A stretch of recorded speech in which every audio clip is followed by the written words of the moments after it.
Up. What's up, gamers? It's welcome back to another episode of. Yeah, what's the group name? Yep. What's this? I don't know. You have to name yourselves. Is this the Court of Horns is only the band that has brought you guys together. What do you guys call yourselves? The three We got combined. a cool intro. It'll rack in so much views. I mean, I just recently fixed my blurry issue. Fantasy name generator. Hold on. That works, I guess. Fantasy group name. I put group on. I'm gonna put here sci-fi group. You don't want to personalize it? I mean, I'd figure that'd be the best one to do. Well, I'm just gonna use that for inspiration. Interesting. Glorious There you go. Okay. Works for me. Okay. I'm gonna make a random generated sci-fi corporation name generator. It sounds interesting as well. Then let's mix that with the fantasy group generator, and we can have a sci-fi fantasy group, which is what we are. Okay, this is what I'm looking for. Okay, now that I have myself somewhat situated, I see myself there, I see myself here. I can do this, which is what I'll do. So music should be playing. You guys should be able to adjust your volumes if it's too much. And I do have the Friday game. Look, everything reset on my system again. I hate when that happens. Okay. But it happens to the best of us, as they say. Yeah. I'm gonna just start the recap because it's short. Our adventures in the Court of Horns / the name we'll find out in a couple minutes maybe. Final judges of law and protectors of the people had themselves a couple of disputes about loot having been found, having recently lost contact yet again with Branza as they trekked on. Having bribed one another, though, and then being attacked by others in several cases without much concern of their being, they moved on. And then there was some exposure to Addisor's curse, and some members took it upon themselves to judge the life of those of the orcish being as less than those of the stratum, attempting to avoid further exposures. The others simply fell in unison when they were exposed to the curse, literally having aneurysms and dropping. But yeah, we continue here a bit as you guys are trekking, and do remind me, fellas, when we're traveling, what's our heading? Are we moving to Granguana? Because currently it's just two of you, Donkz and Phillip, moving on past a bit of a dispute. Am I correct in this? We were attempting to go to Grand Guana. Yeah. We went through a forest. Yeah. I tried to steal someone's money because they left it in a tree. Donkz thought it wasn't enough and then eventually paid me some money to not steal the money. And then hit a tree, and a bunch of weird, like weird worms that were constantly growing and shrinking as they moved fell from the tree because he hit it so hard. And then we ran away because weird worms are not fun. And not tasty. Then we found ourselves at a little bit of an impasse. There was like some thieves that we kind of noticed, and we were trying to sneak up on them. We spent like 40-ish minutes trying to come up with a plan on how we were going to basically absolutely terrify these thieves. Well, only a couple seconds. Fairy. Yeah, and then that fairy did appear. Mm-hmm. Yeah. But yeah, but you guys, your heading overall was Granguana, and after that, obviously, bit of a an impasse. You guys got through it just fine with all your limbs intact. And the last thing you guys remember from Branza specifically is, well, you guys kind of saw him dissipate as dust as soon as you passed the portal of the Tower of Exit. But to you, Branza, you saw your partners, Phillip and Donkz, when they passed through and you couldn't access the portal, you couldn't breach the film of it. You saw them, in turn to dust and kind of lift away with the wind. As that happened, the image obviously just returns to its regular image of peering to the other side. And again, you guys saw looking at the Shattered Cove with no Branza in sight. And Branza, you saw no Donkz, no Phillip on the other side looking towards the route to Grenguana. To this, you found peculiar. And Branza, you investigating a bit, you realize that you might have to go into the tower again to check what's going on. And can I get a D6 to see how things went for you there? Sure. Yeah. It took a bit because you had to go all the way back up. They had to give you a new paper because you didn't have the paper that was signed, or if you did, I'll make sure that you didn't. I'm hand waving that one. But I have to convince the guy again that I wouldn't be cursing people. No, he just looked at you confused with the 5. And he says, "Didn't I let you go through already?" And then he gave you the spiel. Don't affect anybody, but if you do, just make sure that they don't affect anybody in turn. Like, because it happens. Like, people make mistakes. He tells you that elf to elf. You could tell that even though he looks cybernetic, his voice, his whispers, and even nope, he actually he's Gaiax connected, so he's speaking to you common.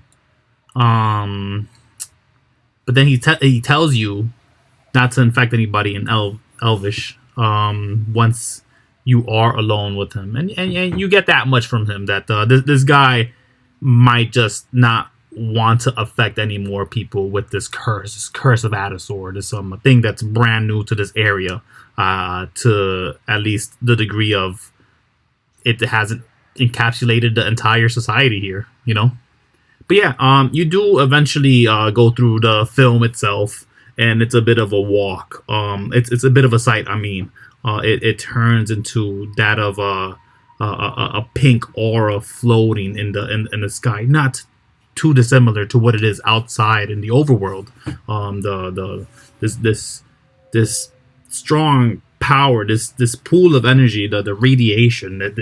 It seems to be a lot more spread here, and not intoxicating or pervasive in its manner. It's free, and it seems to be bubbles in the entirety of this expanse, this biome that you see yourself in. This trees. There's trees that have greens and purples and blues. Part of the bark, part of the leaves.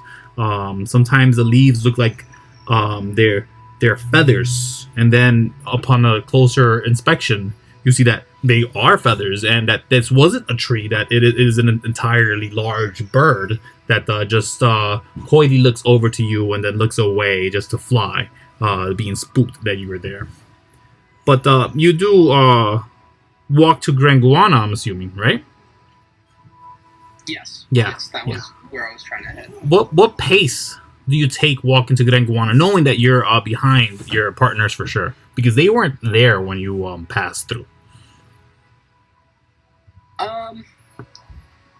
I think I'm trying to go at a consistent pace, so I'm like not wearing myself out too much, but I'm not going at walking speed.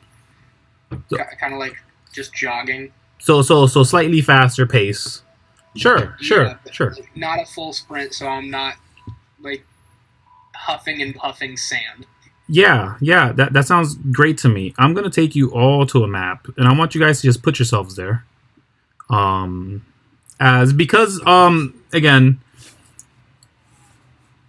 I play the game, and you guys control it.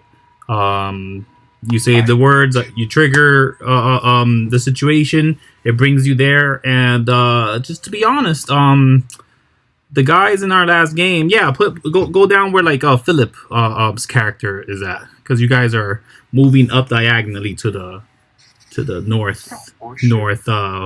There is a lake that you see that just sort of appears out of nowhere as you're walking.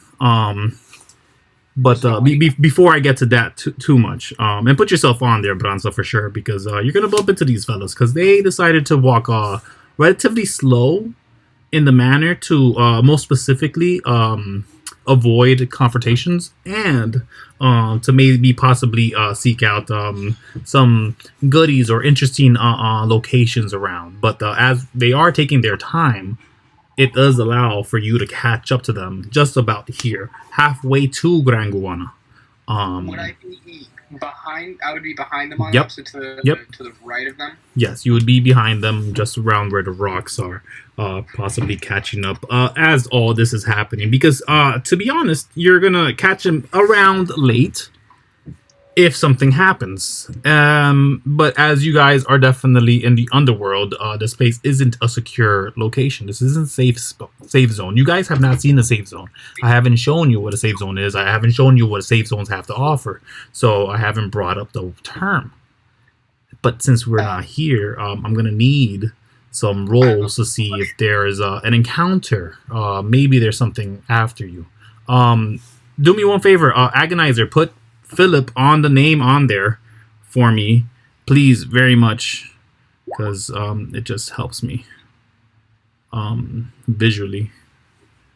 Real quick, yes. would my character, probably would have used a spell, one of my spells, to like move without being seen while I was trying to catch up. For sure. There's one specific spell I have in mind that I probably would have used. Make an insight check right quick.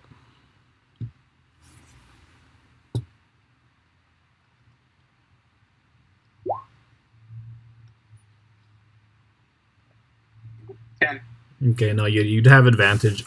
So it becomes clear where you are pretty quickly. It wasn't obvious back in the Shattered Cove, but maybe now it's much more obvious because it's something you're feeling inside your bones. It's something you're feeling about you. This place is connected to you. This is a Fey realm of a sort. This is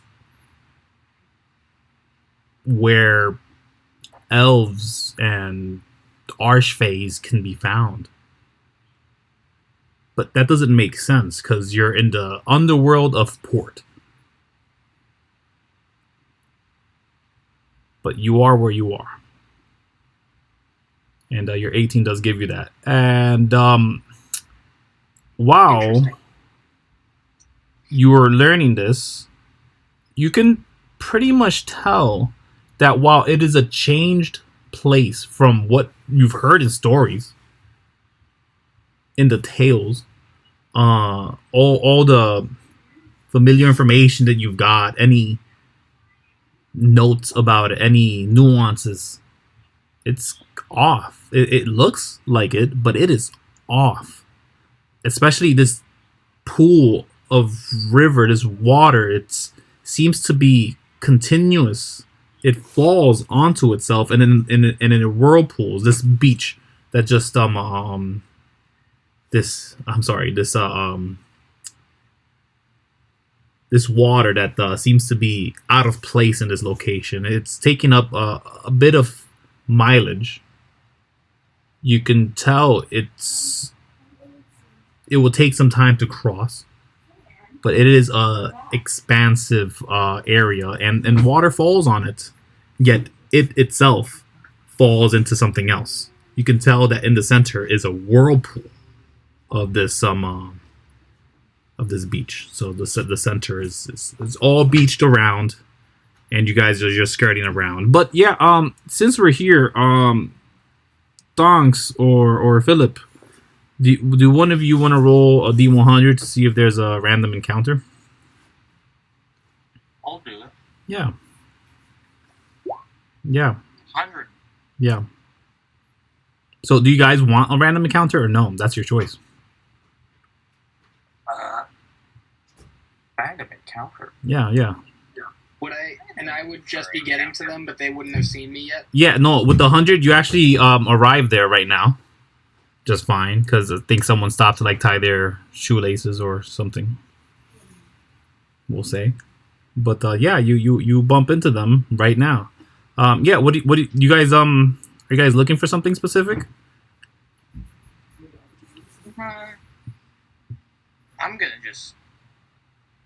I'm gonna look to see if I can find any like I'm gonna see if there's any human civilization now.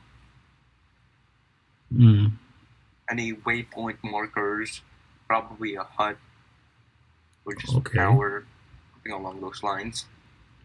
Any sign of human or people civilization. I'm gonna look to see if there's any cool rocks or shells. Can I change my answer to cool rocks? I still look for human civilization. So you guys, yeah, roll d6s, everybody.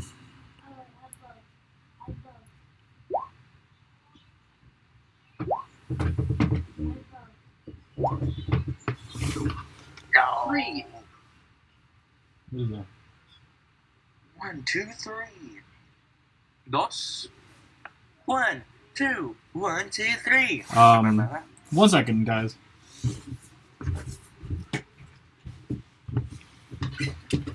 My apologies. I am back.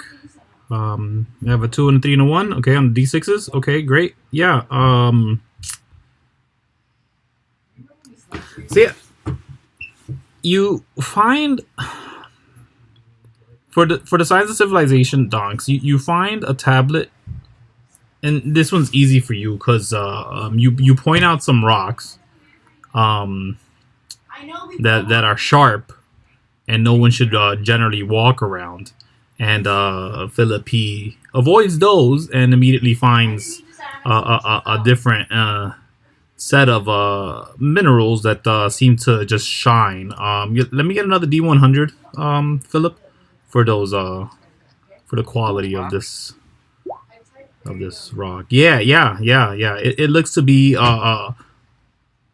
it's an onyx that has a pink center, and it seems cracked from the center itself. So it looks like there's empty space inside of it, but you can tell there's an extra thing in there. But just off the cuff looking at it, you can tell it's worth about 20 gold easy. In the overworld for sure.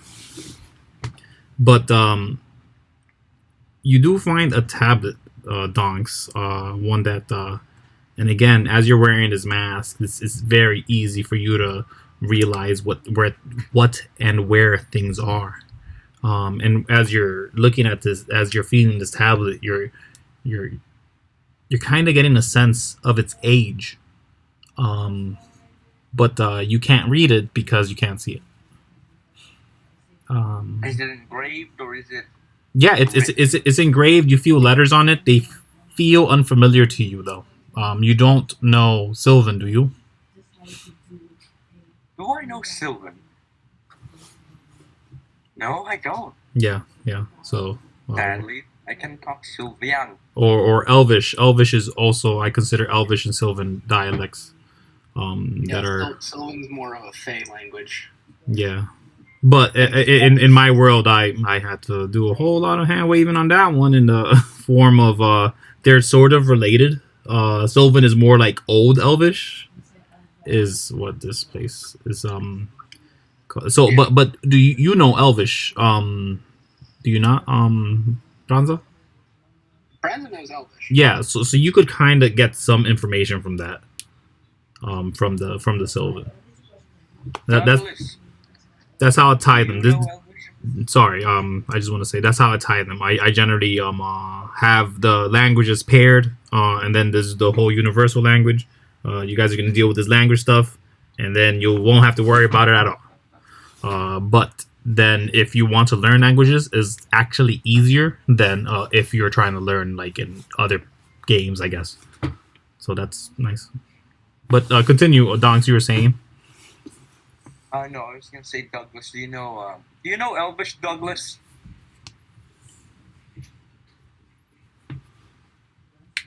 I'm talking to Phillip. Oh yeah, I forgot my middle name was Douglas. I found it funny. Does Donkz know Phillip? Phillip's middle name? He introduced himself in full name. He is a dragonborn, and there is another elf next to you. Yeah. Probably wouldn't call it my full name. Can I tell that it's Elvish? I probably can. Yeah, they look similar. Similar enough. It's the same thing like if you have English and Latin. I guess they kind of look the same, but they don't. I don't know what I'm talking about. Don't listen to me. I speak. Yeah, sure. I don't know. English and Latin do not look similar. That's why I said I don't know what I'm talking about, so don't listen to me.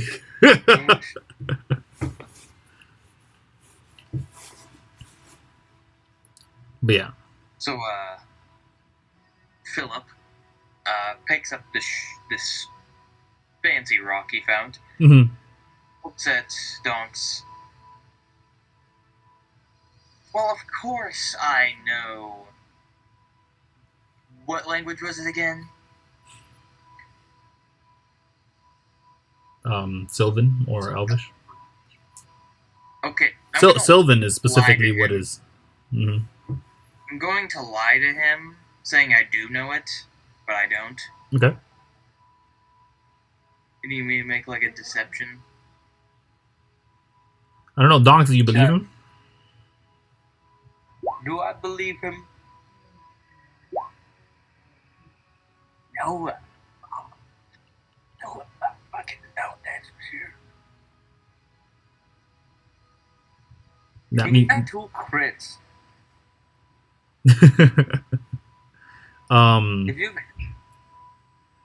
If you could also ask the mask to see if someone's lying.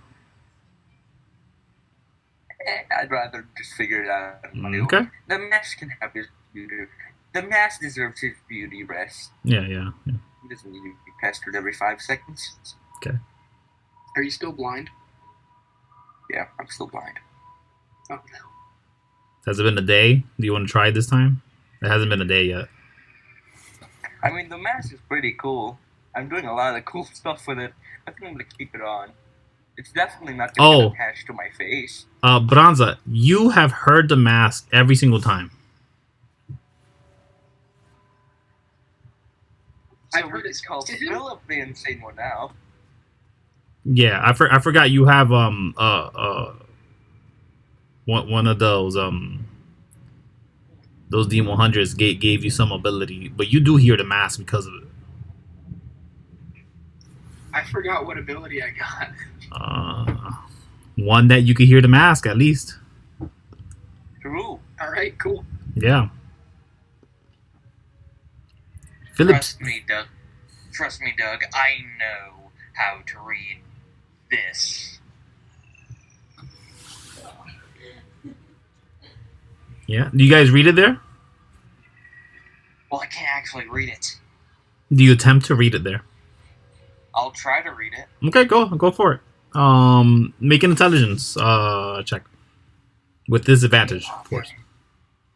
Yippee! Just straight intelligence. Yep.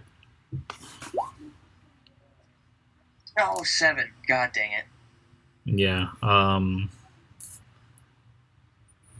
You read the tablet, and what you derive from it is because there are draconics. There is a draconic script around the borders, but only in very secular locations. So you focus on those points and you try to derive what else what else it can offer you, and you're like, yeah, this is a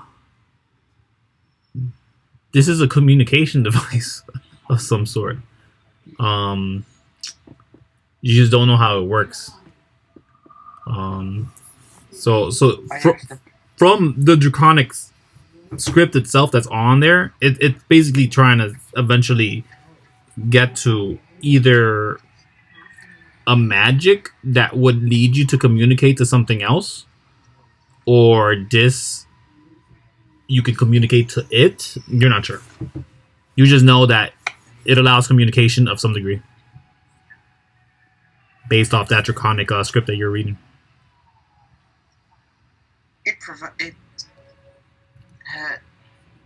From what I can make out of this, it provides some sort of communication. I can't fully figure out what it is, but it does provide something. I asked the mask. I'm gonna pester the mask. What? Do you know what this is? No. You point at the tablet, I'm assuming, right? Yeah. Yeah. At the tablet. I actually pointed.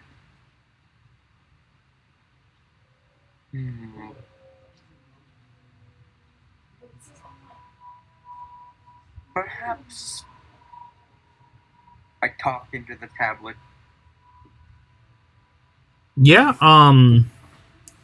Hello. What do you say? Hello? You say that? This is Donkz Domingo 1212. Repeating. Roll D100.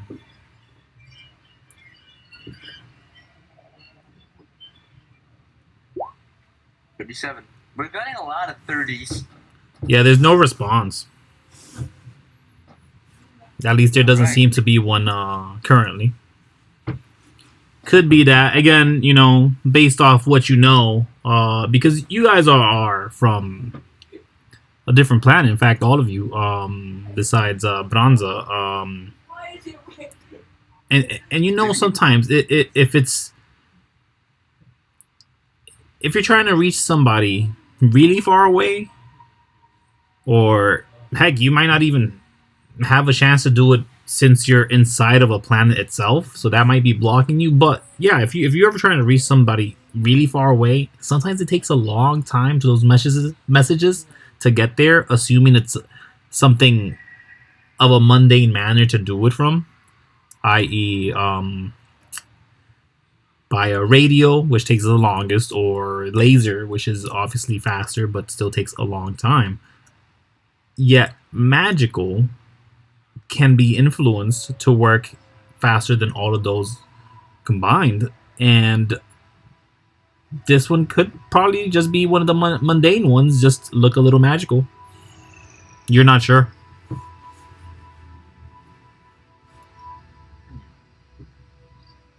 You can make an intelligence check to see what it does, I guess, yourself. But it'd be very difficult if you can't decipher the script itself. Well, I'll keep it in my... Wait, I asked the mask, can you read this? No.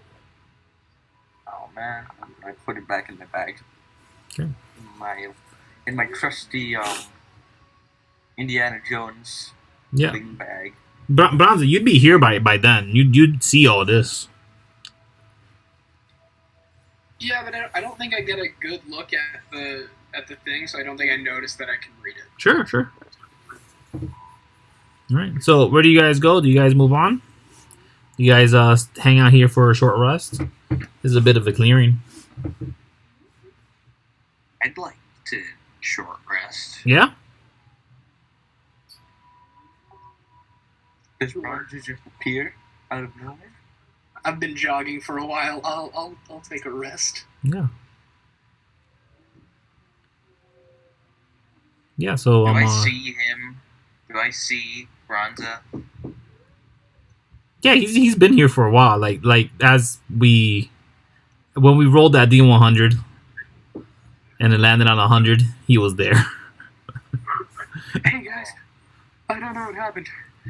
I got teleported back to the tower. It was not great. It was not great. What all happened with y'all?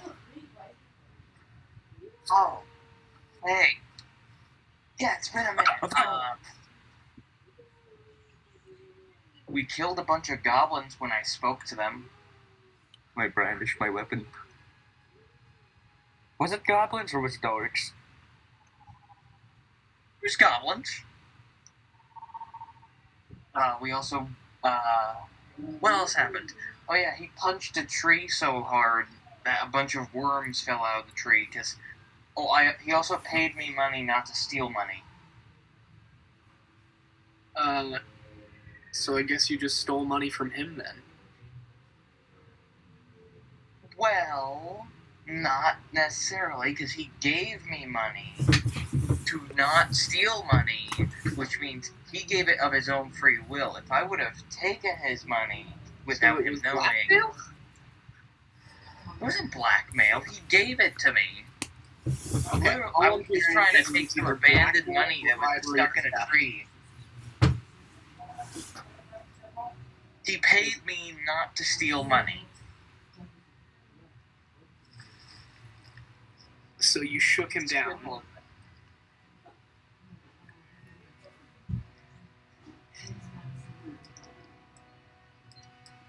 And I will say he did pay me not to steal the money, and I might have tried to steal the money again, and then it might have caused him to slam a thing, which then caused those worms.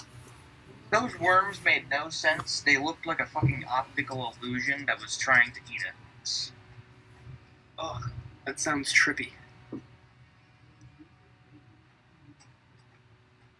As you guys look around and there's bubbles forming from thin air next to you, just continuously, just growing out of nothing.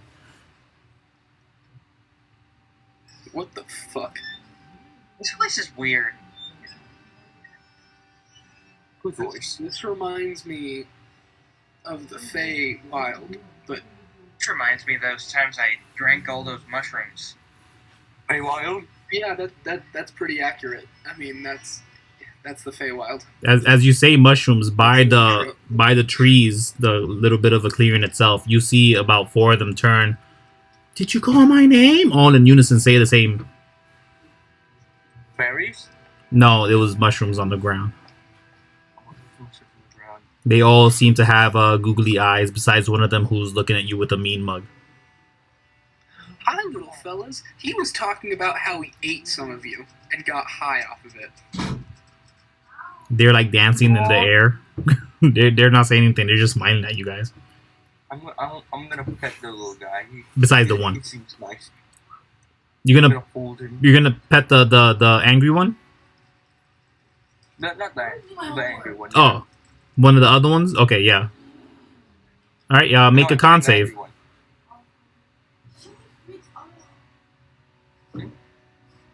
I didn't hear that one. Can I say it again? Yeah, I said make a con save. A Constitution saving roll, please.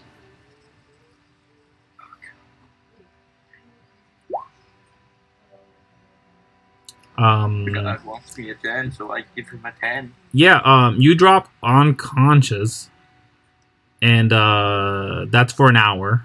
You're now in your long rest, apparently. You may take as many hit dice as you need, Donkz, but you're out of the role play for this hour, effectively. As you have a bit of a trip. Yeah. I see everything, and it's so colorful.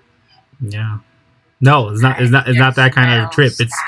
It's more dark whirlpool and straight black immediately. I touch him and then I stand back up very quickly. I say, I seem to be able to smell colors and hear sounds that I could not hear before. And then immediately just fall backwards like a plank of wood. Where do you land? Do you squish all 3 of them? All 4 of them? Do you take him out as you fall?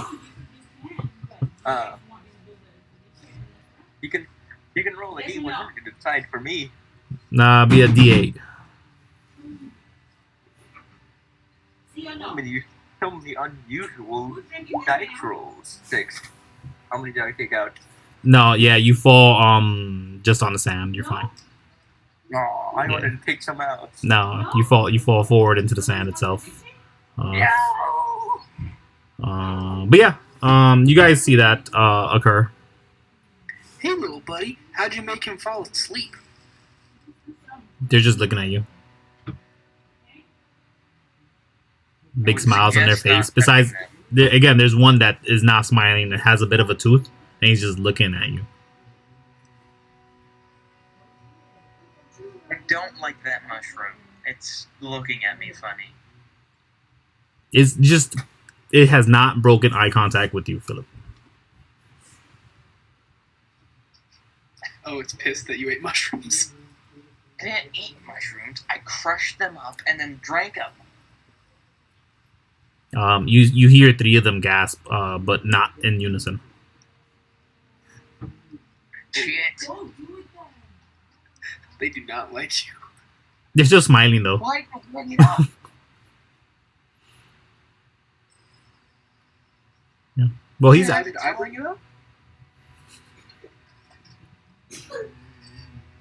Hello. Yes. Oh, that's your car. The car. What? I'm confused. Yeah. So Donkz is out for an hour, so you guys can take your long rest. I mean, your short rest for sure. If you guys needed hit dies, take them. I saw that, Donkz. Phillip, I don't know if you took any damage. But if you need some hit die to take, go for it. But yeah. Are we all gonna take a short rest? Yeah. There's no choice. Donkz is out for an hour. Alright, well, short rest it is. Yeah. Kablam. I'll keep watch and try and play with the little mushrooms. Like, I'll get a stick and just, like, poke around them. Okay. Roll 2d100. Oh, shit.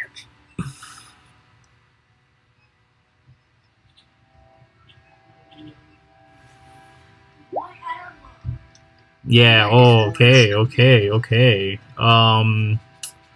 Roll for me a d10. Please. No, a d20, I'm sorry. Just roll all these numbers, and I won't tell you anything about it. Just take me on faith. 100%. That is what I'm talking about here, apparently. Nat 20. Oh, interesting. Really?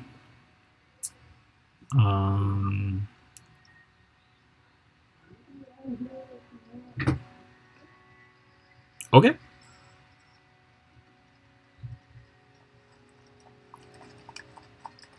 Okay, how am I gonna play this? Okay. So let me do some background stuff. Eventually Donkz does get up. But a couple things do occur. First of all, you guys are visited by a different being who arrives not too long after you guys have started your short rest. This being seems to be just a massive hulking mushroom that sort of just appears from the foliage and kind of casually walks up to you guys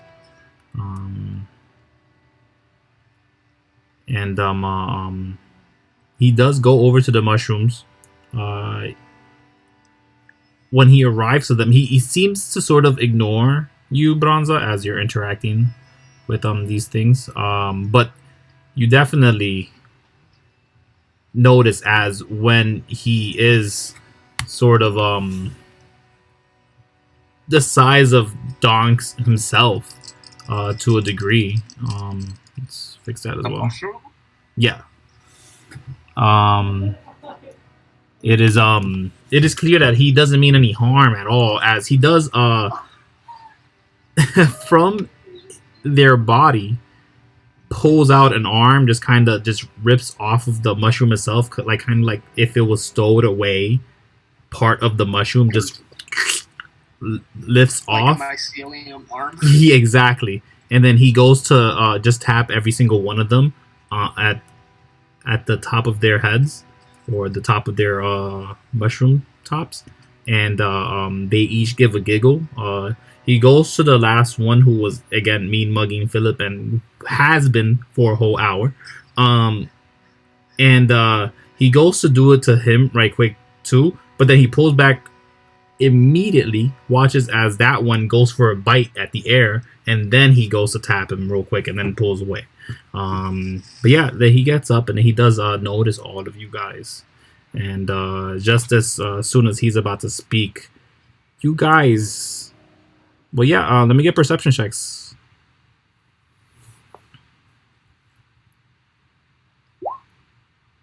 Perception time. That's not good. Our local perception man is not doing good roll perception. No What need. I'm doing average. Yeah, Branza, you're in, if anything, this guy sees you earliest, and he does speak, and you hear him speak in Sylvan. He says, and to you who does speak Elvish, you kind of get it, get every other word at least, and they're saying something to the degree of harm, you, and there's a question there somehow. Right here, harm you with a question mark. Yeah, you get the word harm, you get the word you after a couple sentences, a couple words, and then you get basically a question. And he does No, look over to the little guys. These little guys haven't harmed me. They've been fine. They made my friend over there pass out, but that was just funny. He out of his left side, you see another arm just come out, and now you guys see maybe that there is kind of a face, or more, there's an image of what a face would look like on the top of this mushroom, on this fungi. It looks like the two dots and a bit of a curvy smile, but if it was crooked, you can tell this isn't where they're looking at you from, because it seems to be kind of cocked to the side. So if he's staring at you directly, he just isn't. But as that's not the case, and you can only assume that they're directly facing you, they sort of hold a position in hand as if they're holding a weapon, like a huge hammer. And through a moment of fog that releases through them, and their spores sort of build into a hammer itself, a warhammer, in a state of fog in their hand. But they don't attack, and they just hold there, and they're waiting on you guys. They don't seem to understand what you're saying. I'm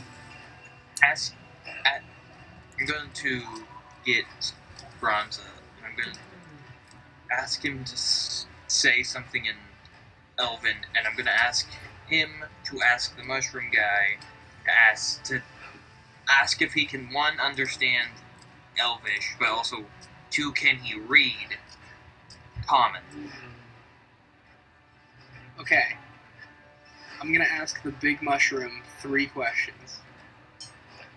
Sure. Mushroom. I'm gonna ask in Elvish. Can you?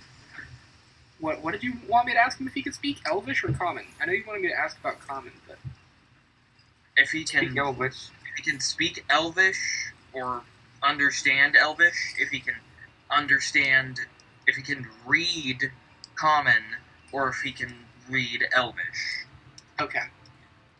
Yeah, I'll ask it if he can understand Elvish or read Common. And I would also like to ask if these mushrooms are Fey creatures of the Feywild. Okay. So what's the first question that you ask him? Can you understand Elvish?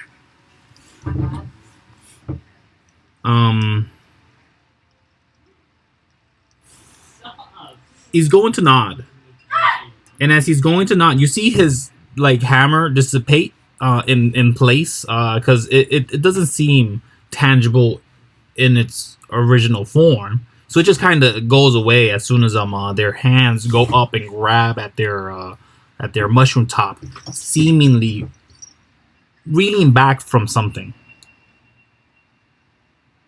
But they were about to nod to the question. You can gather that from your passive insight.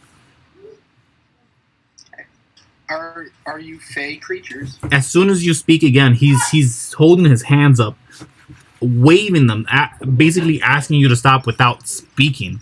And yeah, it seems that he can't communicate with you at this moment, but he's trying to get you to stop, whatever that means. Right. Can I look around to see what he's stopping me for? Yeah, make an insight. 23. This race, and you can tell right off the bat, as soon as you questioned it, yeah, they are Fey, whatever they are. But this thing itself, now that I think about it, they can only communicate telepathically. And maybe they aren't being affected by the curse exactly, but you're hurting them as you're speaking. Every time you spoke up, the words seem to have assaulted them in a degree. It seemed to have affected them. You can only assume it has something to do with that. Okay. Based off that, I'm going to assume that the curse is starting to come into effect. I'm going to kind of like draw in the sand in Elvish. I am a Fey protector. These are my companions. Okay. It It takes them a couple seconds, rounds, to be honest, for him to sort of look back up, because you can't tell where they're seeing you from, but where you could kind of see their focal point when their head does rise. When their head does rise. Excuse me. There's a witch from Left 4 Dead in your room. Yeah. They sort of look to the ground, and then they look up, and they kind of like shake the top of their mushroom head. And they look down to the little mushrooms, and they get up. And then again, they continue, but all of you guys hear this just fine, because he speaks to you telepathically. But it's now going to be translated to a different way. So you guys actually hear, what is this? What is this noise? This never-ending noise. It doesn't stop. What is this?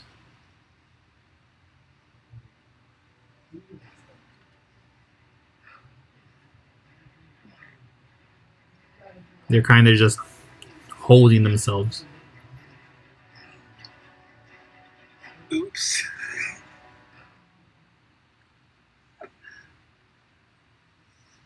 Yeah. I'm gonna make a quick con save. Yeah, they're fine.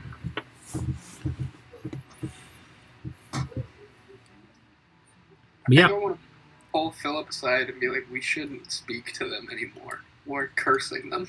Yeah, as all this was happening, Phillip, you were like tapping on the guys. You're like, guys, guys, guys, guys, guys, guys. As you watch from the whirlpool itself, it seems to have come down from the water. And it was just wings at first. And the wings are just getting bigger and bigger and bigger. And they seem to be approaching. At this point, they are close enough that you can see that there is a figure riding some kind of... yeah, you'd know it'd be some kind of undead dragon being. They're riding... There's something riding an undead dragon being. I've seen those things before, and no. Those are big no-nos. Nope. Nope. But yeah, you see that coming towards you guys from the center of the water. Will I fall asleep again? No, you're awake by now. Yeah, I know. But if I touch the mushroom, will I fall asleep? I don't know. Do you touch the mushroom? Yeah. Yeah? I asked the mask. That's what I'm asking the mask. Oh, you asked the mask. Yeah. He's my repertoire. The mask would answer, I don't know. Guys. Giant fucking dragon. So I take my cloth. I take my cloth instead. I tell the mushroom to lay in it. A long piece of cloth. I think my cape, actually. I remove my cape, place it on the floor. I tell the mushroom to lay in it. You tell the mushroom to lay on the... Yes. Okay. Did you not just hear him? He said, "Don't talk to them. We're cursing them." I signed to lay in it. Okay, first of all, the mushroom looks at you quizzically, and is confused as they look up. And then, again, their hammer apparates from out of nowhere, and now they have this fog, this green fog warhammer in their hands that you guys don't know how it exists, but it does. And they look up, and they actually get in... they rush through you guys to be in front of the beach, just around the edge, anywhere. Anywhere would be nice. Just anywhere. Yes, thank you. And that itself would be roll initiative, because this thing is coming for you. Wait, you want us to roll initiative? Yeah, this thing is coming for you guys. The mushroom or the mushroom? No, he got in the way of whatever is coming. You guys see a big draconic being coming towards you guys, and it is not alone. Can I think at the mushroom bad question mark? I just want to think it actively towards the mushroom. It can understand you, but if you do think to it, Well, I don't want to say words. I want to try and think it.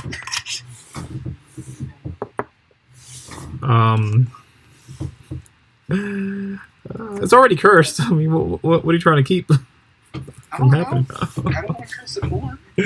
I want to kill the mushroom. I want to actively think at the mushroom. Bad question mark. Okay. Yeah. You get back that. Yeah, that is bad. That is definitely bad. Anytime you see a flying dragon at you, run. No. Maybe we can negotiate. There's a man on that dragon. I think we can negotiate with the man. This is a pretty hostile endeavor. I mean, you guys can try. Dragon. I'm at level 6. We're level 6? No, not until. Oh, okay. I mean, yeah, this is scary. It's a weird guy, riding a dragon.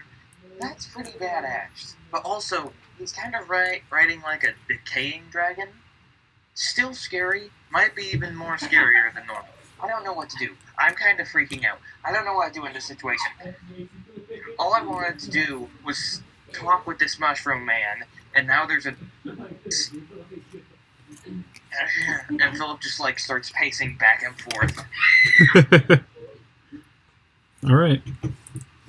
So you guys watch as they get to go first, and they basically double dash to get to. They were where? I will say they're there now. That is all their movement. That is the end of their turn. It is Donksz's turn. Yes. Where's the dragon? What? I can't. Oh, there it is. There it's the dragon. Yes, I moved them And off the he's map, so approaching? sorry. Repeat that? And he's approaching? They are approaching, yes. I'm gonna grab one of my javelins and cock it at it.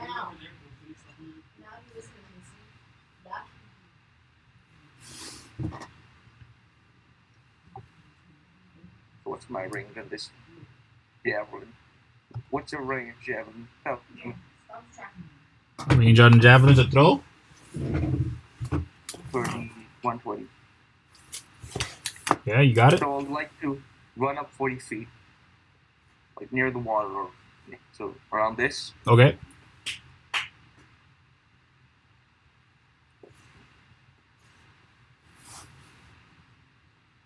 So that's like 40 feet, right?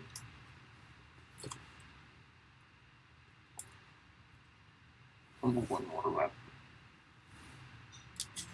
And that'll give me what range for that? Say, oh, that's cool. Yeah, you'd have disadvantage if you want to take it from there.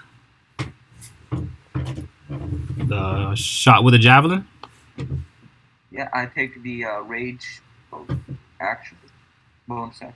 Why is it keeping on scrolling down? Oh, I see. Because oh. Do you mean reckless? No, I do the rage. Wait, reckless attack. It's only for melee, right? I don't know. That's your character. What does it say? Doing so gives you advantage on melee melee weapon attack. So Okay. It doesn't give me advantage. I take rage bonus action. That's the thing. Okay. So that when it does eventually come here, I won't get immediately bodied. All right. Sounds good. I throw my javelin. That's with disadvantage, I believe? Yes. From the range, yeah. Yeah, that's possible. Yeah. Does a 12 hit? Who are you trying to hit? The dragon. You miss. Fuck. Yep. I think the 12 doesn't hit any of them either way. You are correct in this. Fuck. But I did want to ask, because it'd be super advantage. I mean disadvantage on the guy. That's a joke. There's no such thing. At the end of your turn, it is the what? You just said super disadvantage. Super disadvantage. Yeah. That's double disadvantage. I don't know. It's a joke. Is the ally's turn. So he does what he could do. He goes over there. Or no, he's not in range, so he's gonna stand still. Hold an action to attack if anything comes near them, which I'm sure that guy's gonna arrive. After that, it is Philip's turn though. Oh, whoop-de-doo. Philip, what do you do as you see this guy and just like that mean mugging mushroom, it looks like his head is straight towards you. Okay. Let's see what I can do.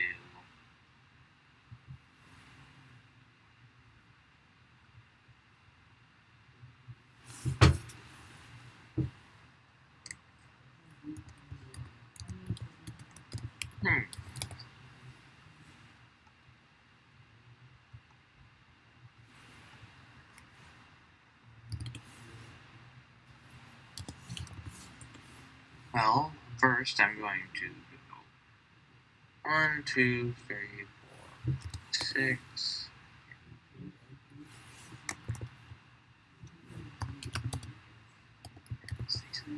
Okay, now let's see how far away this thing is.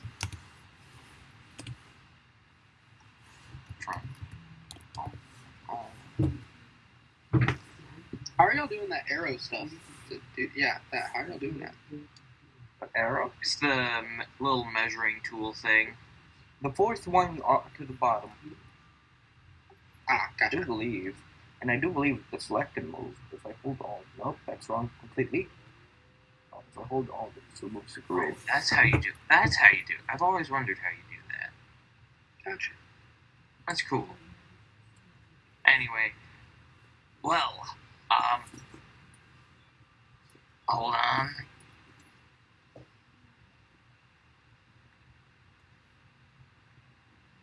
Well, I can't really do anything because he is just completely out of range of all my stuff. Yeah, do you want to hold an action? I used all my movement. What? Would you like to hold an action? Because you could hold an action for like. Yes, I'd like to do that. Yeah, what's the trigger and what are you holding? I think I'm going to hold. I think I'm just gonna hold a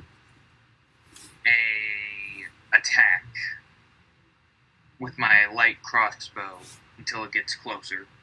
Within range? Yeah, sure. What's your without disadvantage range on that? 90? Yes. Yeah. Sounds about right. Okay. So is he they get within 90 range, who you want to attack? The guy who has some cover from the mount, or is it the dragon being that you want Probably to? the dragon. Yeah. Okay. All right. So do remember that when they do get into range, I will try to for sure. But is that the end of your turn? Yes. Yeah. Okay. Let me put some music that isn't so nice as this one. And how's that? Instead. Yeah, it is Branza's turn. Great. That's how that works. I think I'm the only one that has range to hit this. Oh my god, what is that?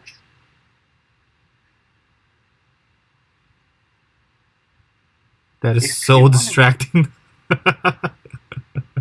I'm so sorry. I just found out of a thing. If you hold Q while moving your character, you can measure it. Yes. Okay, so what do we do? I moved about 15 feet Okay.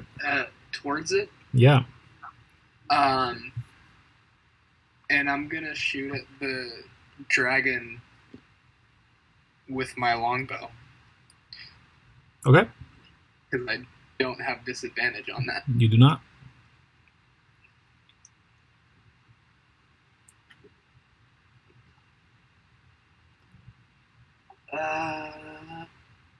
First attack. Actually, wait, before I do that, can I use my bonus action to cast Hail of Thorns? Sure, yeah.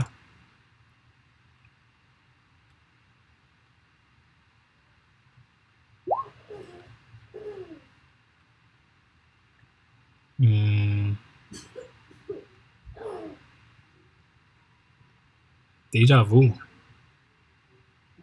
Deja vu? Yeah. Hail of Thorn. 20 for the first hit. 20 does hit. I feel like we're gonna talk this down. Okay. It needs to roll the dragon needs to roll a dex save. Okay. I'll roll it here, add the modifier in a second. What kind of save? Dex. Dex plus 3 on whatever the roll was. That was a 16 plus 3, 19. What was your save? That passes. The DC was 15. Okay. Does it take half damage? Yeah, it takes half damage. Okay. So it's going to take 9 piercing, 3 psychic, and then an additional 4 piercing. 3 psychic. Okay. Yes. So. And 4 piercing, you 3 said? psychic, and then 4 additional piercing. Okay. So total 13 piercing, 3 psychic, 16 damage. Okay. And then a second longbow attack. All right. Same. Yeah, that hits. 28. Yep. I need another dex save. Okay. Another dex save. 13 plus 3, 16. Passes. Okay. It takes 22. Or no. 17 piercing damage. 17 piercing on top of that. Boom. A lot of damage.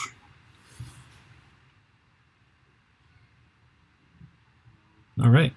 That's my turn. Yeah, okay. That's a big turn. The end of your turn, it is their turn. And oh yeah, I forgot to split them. Technically they're in a mount, so I'll just stick to them together for now. What are you gonna do? You're gonna move. You're gonna move your full movement. I'm sure. Right? So that works. Is that how things work? No. I want this. There you go. Too far. They go as far as there. And once he's there, does he have range? Let's see.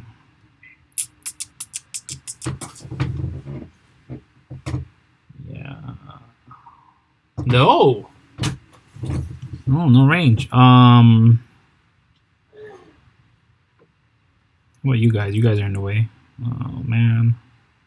Am I in the way? Yeah, that's the end of their turn. They're just gonna look like a fool Well, as you know they. who is in range? Oh, That dragon's in a range of 90 feet, yeah. so I can fire my light crossbow with probably disadvantage. Go for it. Disadvantage? Oh, within 90 you feet. already Yeah, close yeah, enough? it is within 90 feet. Mm-hmm. Okay, bam. So yeah, it just kind of bounces off of the wing that is not made of much feathers, more bone and cracked pieces. You see skulls upon it as well. It seems to be made up of multiple bones that are not made up of the bones a dragon would be carried in those separate or specific locations. But yeah, that is the end of their turn. It is Donk's turn. Nobody else had held actions, right? I don't think so. Okay, so Donk's. How high is he in the air? They're about 30 feet in the air. 30 feet in the air? Yeah. They're swooping down. What are the jumping rules in D&D? Is your strength mod plus your movement, I believe. It's my strength plus my movement. No, My I'm movement sorry. is 40. I said plus. It's your strength mod. From what I know, We're just gonna look up jumping rules. yeah. Jumping rules. You see, it's crazy because technically I base it off the planet that you're on, and in this one it's just regular. Blah, blah, blah, blah, blah, blah, blah. Where's the jumping? Alright. A high jump. When you make a high jump, you leap into the air a number of feet equal to 3 plus your strength modifier, minimum of 0 feet. If you move at least 10 feet on foot before the jump, when you make a standing high jump, you can jump only half that distance. Okay, so there you go. Each foot you clear on the jump costs a foot of movement. In some circumstances, your DM might allow you to make a strength athletics check to jump higher than you normally can. Yeah, what's 3 times your mod? 3 plus. Oh, 3 plus? What? That's You can dumb. read this. Okay. And just send it on Discord. I mean, you yourself are 11 feet. You could make just a simple athletics check to see if you could hit them. Would you be running forward? I'll stand a bit backward. Okay. I'll do 15 feet here, and then try to run at them. Well, I could run at them at this point, right? Yeah, you'd be running from there. Yeah, you don't have to go back. I don't think. I can do a running jump, and then I'm going to try to, as they're swooping down, right?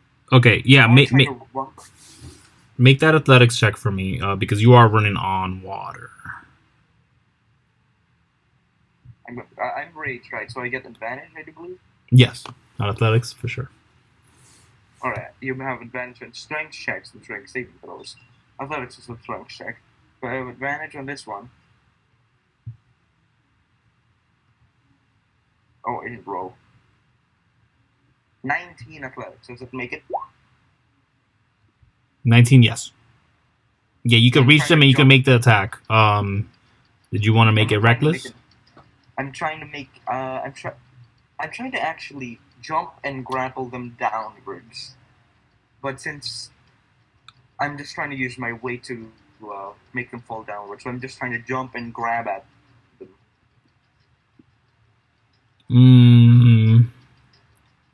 How would that work?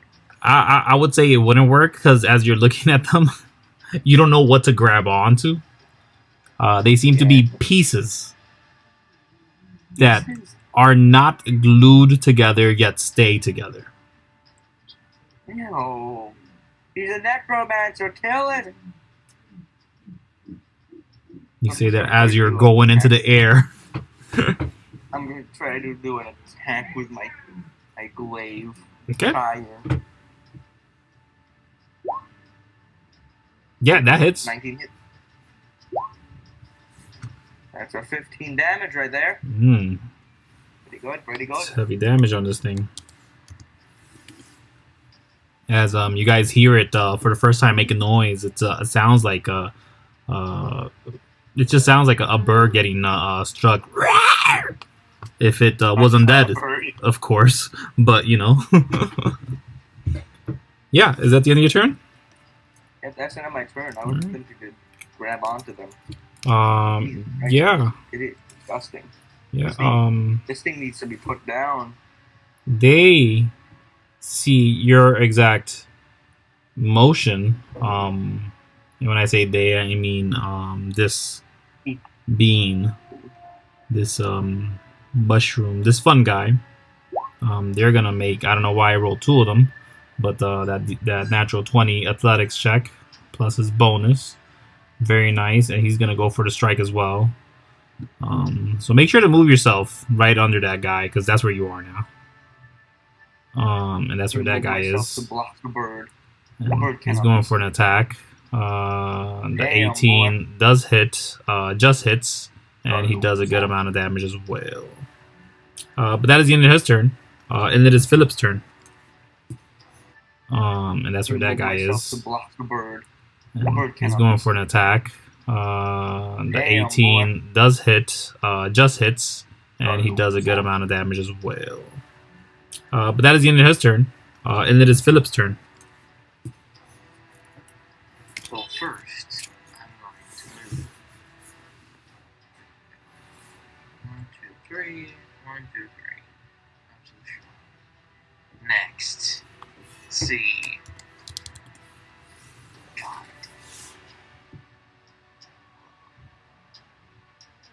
Damn it. He's just out of reach. I'd say you're within. It's kind of a big creature. You're looking for 30 feet? It's not for my, it's for a spell. What's the range? 30 feet. Yeah. Just make an athletics check. See if you could push yourself a little extra forward. You moved up, right? As far as you could, right? Yes. Yeah. Just make a quick athletics check. See if you could push yourself that 5 extra feet. Remember, you lose some movement going diagonally. So it's kind of it's broken if you allow the movement to just be free, but you also lose some if it's balanced. So this is why we do the athletics checks, and you're good to go. You get the extra 5 feet, so you could use your spell. 3,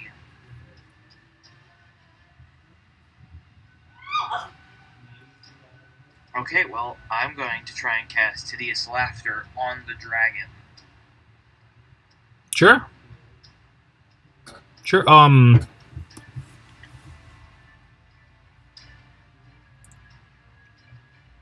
Yeah. What kind of save is this? I think it's a wisdom. Let's see. Wisdom saving throw.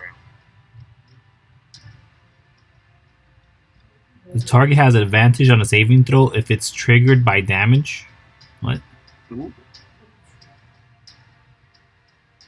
You trying to make the bird laugh? It's not a bird, it's a dragon. Oh, it's saying if it fails the saving throw, then every time it takes damage, it tries to make the saving throw again, and it has advantage on that saving throw. All right. Just checking. Thank you very much. Is gonna make a wisdom save. Come on, fail it, baby. I don't know. Let me check that mod. I don't think he had any negative stats. That could be proven wrong though. And falls into a fit of laughter. Hold on. What's the thing? What was it? Wisdom? Yes. That's wisdom a saving 2 on top of that. So 17. Does 17 pass? No, it doesn't. I mean, oh yeah, God it does. Dang it does. Does it take half damage or something? It doesn't take any damage. Okay. The only thing it would do is make it it would make it fall prone, so it would fall from the sky, unable to do anything. Okay, all right, nice. Because it finds literally the fact that it exists so funny it can't comprehend anything. It just falls uncontrollably. I kind of almost wish it failed now. But no, yeah, it does pass the save. Is there anything more to your turn? Well, there is not. That is where my turn ends. Okay, you don't have a bonus action? I have one, but I don't really... No one really needs it right now. All I have is Bardic Inspiration. No one really needs it right now. Okay. Branza, it is your turn then. How high in the air is the dragon right now? Just about 30 feet, barely. Okay. It's a little bit outside of the distance I was hoping for. Yeah, they are swooping down, though. Yeah, I'll probably be able to do this next turn. I'll move like 10 feet this way, maybe like 15 feet. Like right there. Sure.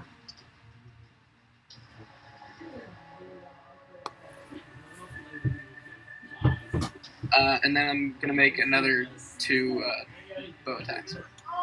Okay. Bow. Someday we'll get to... Where are we going again? 16. 16. Who are you trying to hit? The dragon or?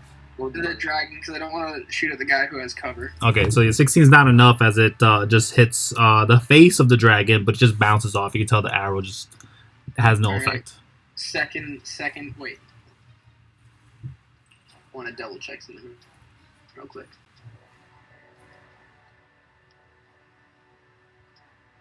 Okay.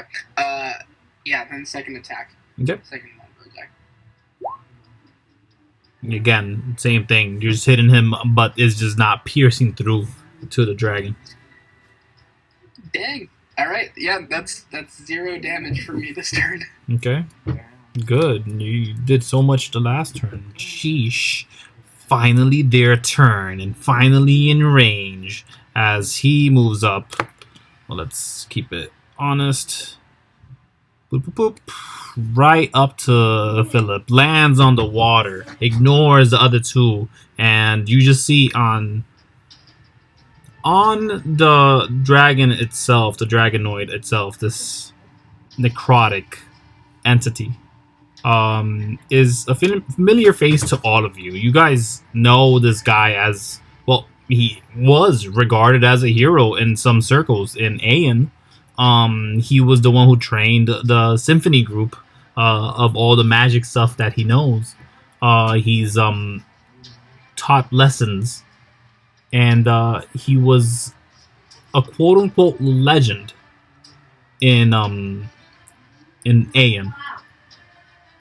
Many knew him for a teacher to a lot of the Legionnaires, which are just the group right under Symphony, but he also did teach the Symphony group themselves.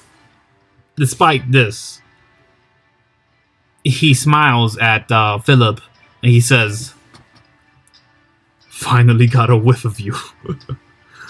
Die. And he casts Blight on you. The DC is 15. On DC what? DC 15 of what? Of it's a con save for Blight. Constitution. Yep, they do. Yeah, you pass. I believe you do take half the damage. Yes, you do. And it is 8d8 necrotic. So I do apologize. Jesus. So that's what, 28, 38, 42 divided by 2, 21 points of damage. Okay. That you take, Phillip. And that is the end of their turn. Oh, no, they jump off. They jump off. Okay, well, I'm at 3 health. Okay. They jump off, and they look ready to grab you. And the dragon, of course, also comes around on your flank. As they seem prepared to grab you as well. But they seem to be coming straight for you, Phillip, for some odd reason. Yes, at the end of that turn, it is Donks' turn, though. I wonder if I should try something cool. Or should I? Because is he on the floor right now? They are all on the ground. Everybody is. Everyone's on the floor. Everybody's on the ground. Where's the rider? He jumped off his dragon? Yeah, the rider is on the opposite side of Phillip. They're flanking him. I'm fucking... I'm going to tackle him to the ground. What roll would that be? It'd be a strength. I want to try to... You just have to get to him. Can you get to him? Yeah. If Are you going to try to avoid an attack of opportunity is my question. I'm not going to get any attack of opportunity if I stay like this. Yeah, if you do that, you won't. Yeah. So I do this. Okay. That's allowing me to just You can just reach him. Mm-hmm. You bastard. You want to take him down? I want to take him down. Not only knock him prone, but I want to be on top of him so that when he tries to get up, he gets, I think, I don't know what the rules are that for. I just want him to not get easily back up. Sure. Yeah, yeah, make an athletics check, to knock him down. It's going to be contested. And make that with advantage. That 4 is not going to do him any favors. So he does fail. 26. Yeah. You knock him down.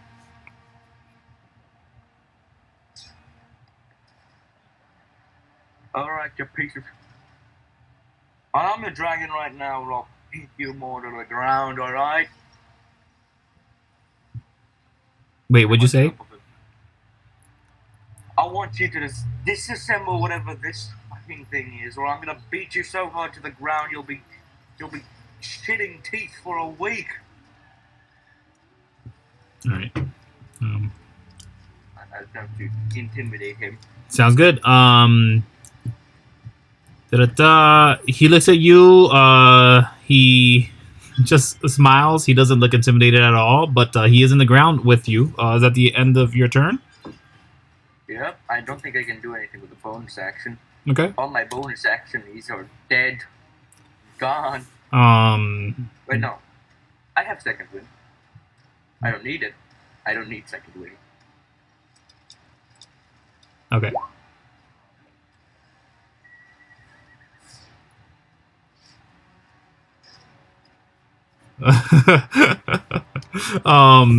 The fun guy, he does reach up to the dragon and he's gonna just smack it. He's gonna hit it. Did it hit? Yeah, definitely hit. It takes some damage. Boom. That's on there. This thing is bloodied. Has been for a good minute, but yeah, it seems like a lot of the pieces of this dragon is that are definitely falling apart. But while this humanoid and he does look like a human, they do seem completely healthy in the other spectrum there. But yeah, at the end of their turn, it is Philip's turn, I believe. Yep, it is. Phillip, what do you do? Well, what should I do that won't result in me dying?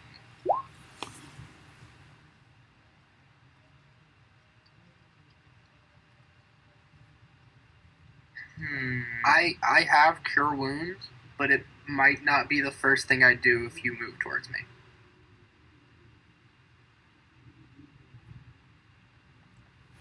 So,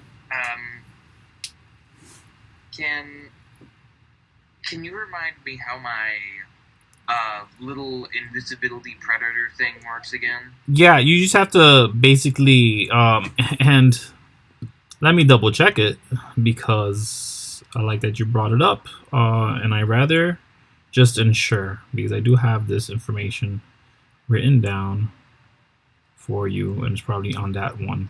I don't know why. Oh no, it's probably on. It's on this one, isn't it? Yep, I would put it on this one.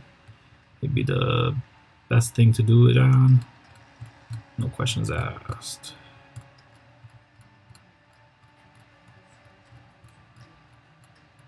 Yeah, so I believe it is a free action from what I can tell. We're going to call it that for the time being. If that's different, then I'll tell you that it's different. But I'm pretty sure I guarantee you that I put it as a free action. That mutation. But yeah. Yeah, it just gives people disadvantage on finding you, not attacking, though. So that's the problem with that one. But if you're running, this is a good thing to use. Mm.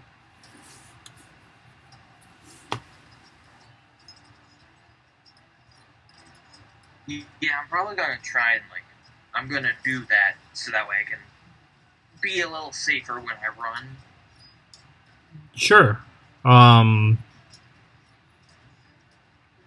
That'll be a free action to go slightly invisible. But do you want to take an action to disengage or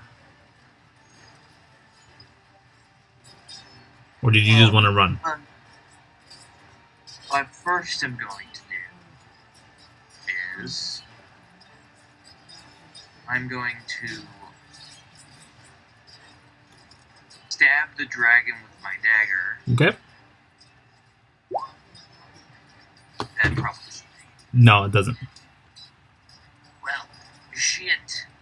I'm going to go slightly invisible and then try and run. Okay. And I'm going to go around Donkz.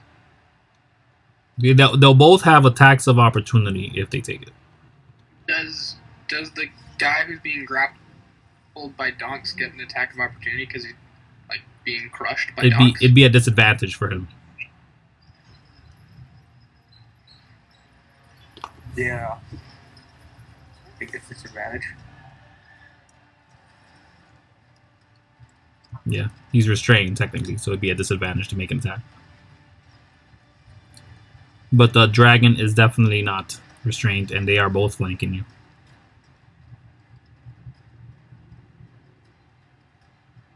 I would like to hint that you do have a special item if you need to use it. My God, I completely forgot about that thing. Oh yeah, so yeah, I'm going to use that. Oh wait, dang it, I already stabbed the dragon. Attempted to stab the dragon. If your attempt to stab the dragon was half-assed, I'll say, with that 12, it felt like it was. It was just kind of... If you want to use the item, you may, is what I'm saying. Yeah, I'm going to. Yeah. In place of the dagger. The dagger thing didn't happen. or it did, and it kind of you were like, eh. But yeah, what do you do then? So I pull out the Shadow of the Fist, Okay. Black Steel Gauntlet. I activate it, and I become part of the shadows. I merge with my own shadow and sink into the darkness. So you're like non-existent now. You're not there anymore. Yes. Yeah. And let me read it. Hold on. Reading. 50 feet of movement. Okay. He's gone. Cling to walls and even able to defy gravity. As long as your shadow can touch it. It can't just fly. Oh yeah. So yeah, using now within this shadowed state, I'm going to just shadow my way away. Let me see, 50 feet. Yeah, you want to go into the water or the clearing or the trees? I say go water. You can't go wrong in the water, you know. It's a good place to hide. Yeah, but small thing. It would be a nice place to hide, but small little thing. If I don't leave this shadow state before my turn, I will die. Before the end of your next turn. Oh, end of my next turn. Mhm. Oh.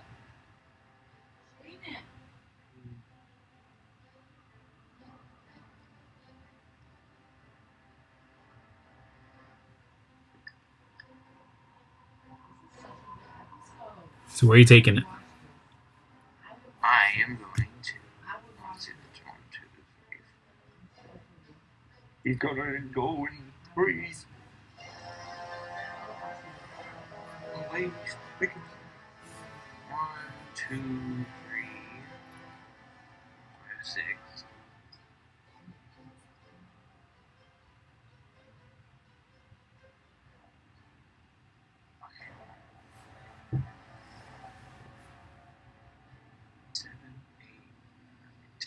I'm just going to just shadow my way across the sand up to there.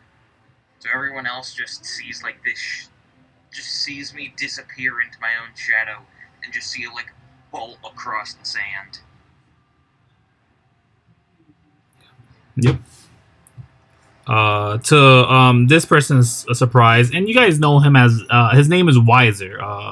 Weiser.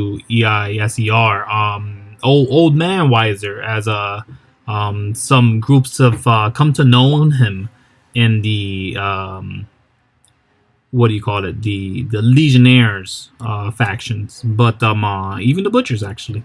But as this Weiser character watches you go into the shadow, he gives you a bit of a smirk as he does try to attack using his reaction to hit you, but it's for naught because you went into your shadow.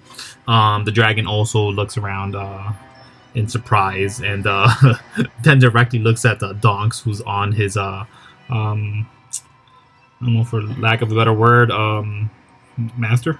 But after that, I'm assuming Phillip is at the end of your turn. Is Branza? Yep. I'm going to drop concentration on Hail of Thorns. Okay. And cast Spike Growth. Yeah.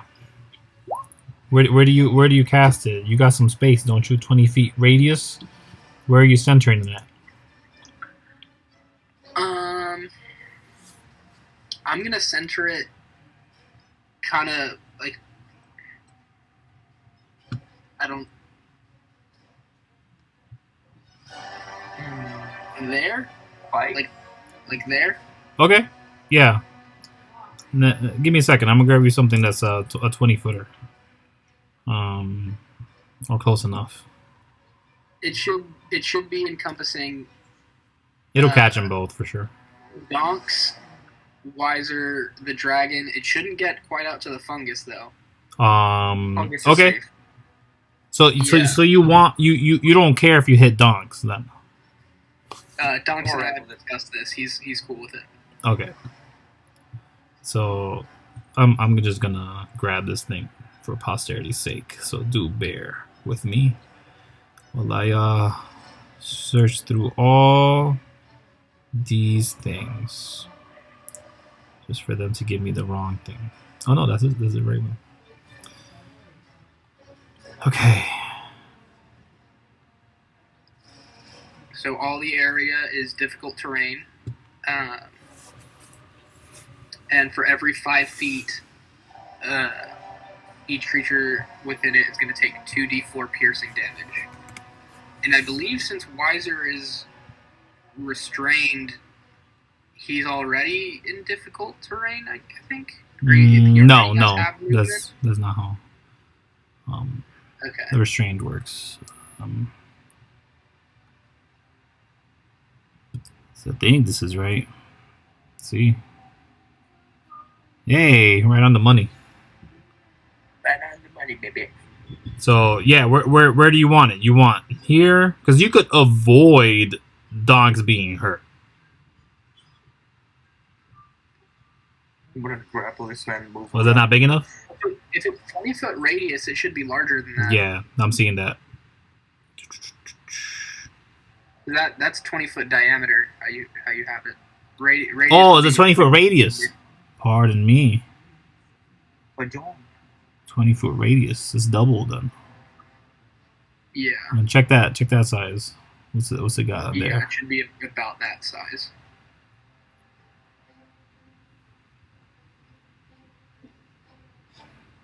No, it's not even enough. It's not enough. 40 feet from side to side. Jesus. Jesus Christ. I mean, 20-foot radius is big, so. 20-foot radius is sizable. Let's see. It's 25, I think. Wait, 20-foot radius. Yeah, I'm still short. Look at that. Just 5 feet lower. You got it. Okay, well, now that we know. Oh, radius, not diameter. Now that we know. Yeah. Kind of everybody's in it. Not the frog. No. The fungus shouldn't be in it, and I should just barely be in it. And actually, I'll move 5 feet back. If I'm going to be in it, I'll move 5 feet back. Yeah, alright, so yeah, we're good. Welcome to the jungle. 40 from there. Because I count from outside. Am I outside? Oh no, it's again, this is oh man, because it's not a full picture of a thing. Let me see. Hold on. I just want to verify. There's a way to check it. I took Wiser. 134, 13. No, still not enough. This thing is huge. Say again? I don't want to move all of it. Wait, say again, Donkz? I wanted to try to grapple him and then move around within the thing so that it damages us both. But I can take it since I'm a barbarian. That's 20 feet. Move it a little to the right so the fungus guy. You're avoiding the fungus getting hit. Yeah. Oh, I see. You're putting it on the water. A little bit. Got it. Higher. The water will probably help. It's spike growth. It's not fire. I know. I said the water will probably help the plants. Oh yeah. Okay. The gardener now. Yeah. Did we get it? Is that it? I'll move back to here. In a world of magic, would gardening be profitable? I mean, eventually. Do you want to always depend on the magic? And then also, you'd have to take into the account of the gardening that's required for some magic. Because some magic requires some plants that can't really be grown by magic, otherwise you'd have an infinite GTA money glitch. GTA money glitch. Okay, so I have to make... I don't make a save. If I'm in it. It's not a save. It's not a save, just every 5 feet either of them travel, it's 2d4 piercing, and it's difficult terrain, so it's double the movement. Okay. to even get 5 feet. All right. Is that the end of your turn, or do you do anything else? I move back towards Phillip, and then that's my turn. Towards the shadow of Phillip? Yeah, okay. Towards like the shadow. I move my token arrow, right? Okay, yeah.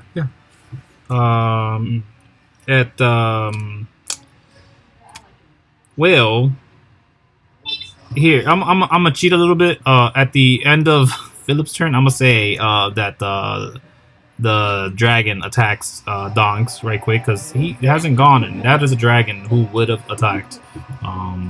So sorry, Donkz. Apostasy. Yeah. So sorry. Apostate, how dare you? Could I do what I want to do? Like, please let me. So yeah, he'll go for a bite right quick. What's that look like? Miss 100%. Yeah, okay. So now it's his turn. Wiser's turn. Wiser, seeing the situation. He's pissed off that guy left from his range. He should have done that, but he didn't. I think he'll just attack. Yeah, he's gonna attack Donkz, because you're currently the only one in the way, with disadvantage. Oh my gosh. Did all the lights went out? The power went out. Everything? Yes. Okay. Guys, I have no idea how I'm still online. Am I online? Of course not. Right? Got it. What happened? Did you guys defeat him already? What? You guys defeated him already, right? Who did we defeat? The dragon and the other guy? Without you having to tell us things? Yeah, I don't know. Took turn after turn after turn. Oh, right, nice. 3,000 damage. Whoa! I'm kidding. Oh. Got me going.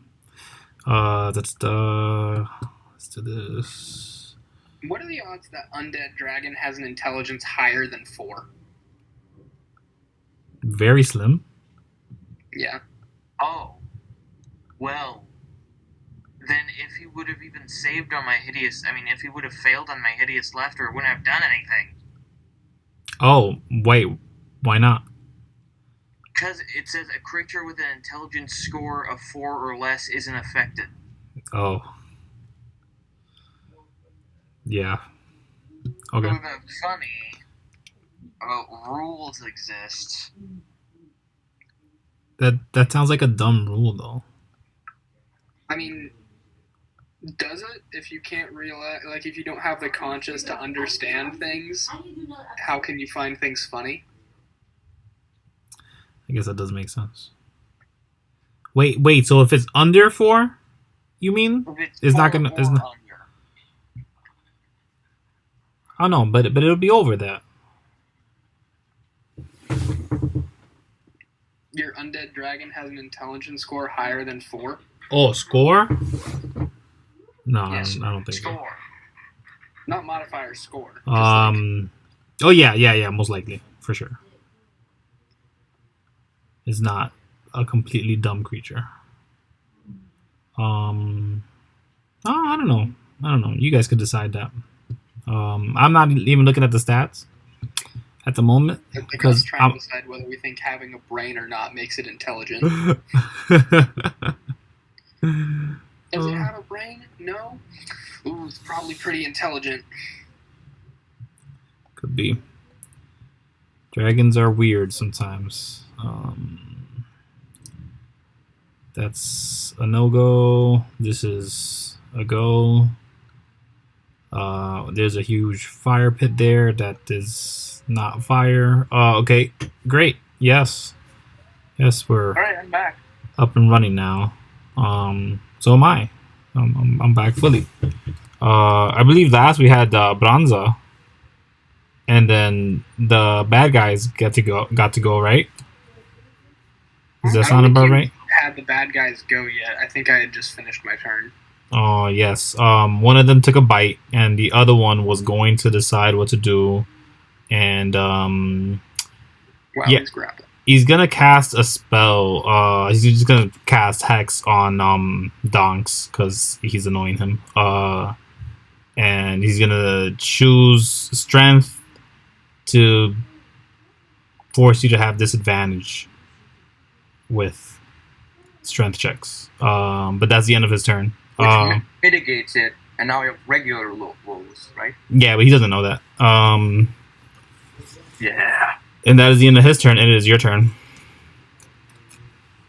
Because the dragon already struck at you. It's my turn now? Yeah, it's your turn. So Hex grants me disadvantage, but my rage grants me advantage. So your regular If I roll. attack him, the one on the ground that I have him, I do believe, would I get advantage? No. Because you guys are fighting off as you bring him down. It's not like he's... Can I have a reckless attack? For sure. Okay. Attacking him with my glaive. Yeah, now you have advantage. 28. That's... Didn't even need advantage. It's a nat 20. Wow. What's the damage on that? Baby.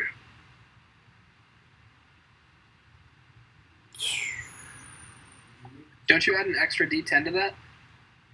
It's already added, isn't it? I don't think it's added. Just show me, yeah. What's the extra D10 for? The crit. Because crit. Yeah, there it is. The 10. The plus 10. Yeah, I see it on there. Oh, okay. I think I'm just stupid.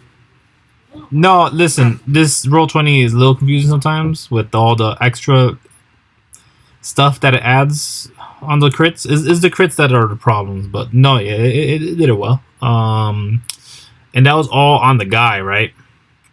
Yep. Or So just one dude. That's the first time he's taken damage. Just letting you guys know. He's just now taking some damage. Boom. Yep. And it's a hefty amount of damage, let me tell you. And that's my turn, because guess what? I can't do anything else. Okay, so yeah, after you is the guy who thinks he's protecting their children, and he's just gonna keep smacking at this thing. The fun guy, the mushroom, guy? the mushroom, The smaller mushrooms are the children. the Not us. We're not the children. I want to beat this child. you already have in very close proximity. You did. It put you to sleep. Because of you, we're having this encounter. It's all Donk's fault. He fell asleep for an hour.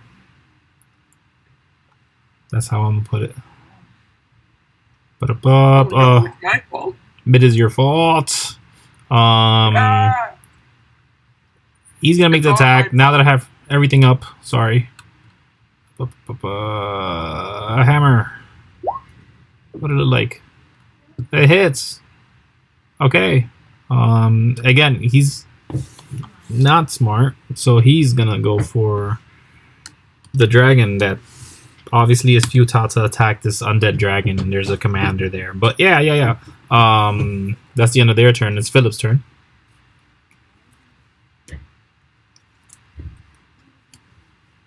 Douglas Anderson. Okay, well, Mhm. well, the only thing I can do is I rise up from my shadow, Uh-huh.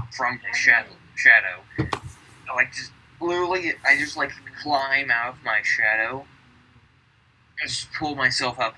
And I'm like laying on the ground and like get up. And I turn to Branza.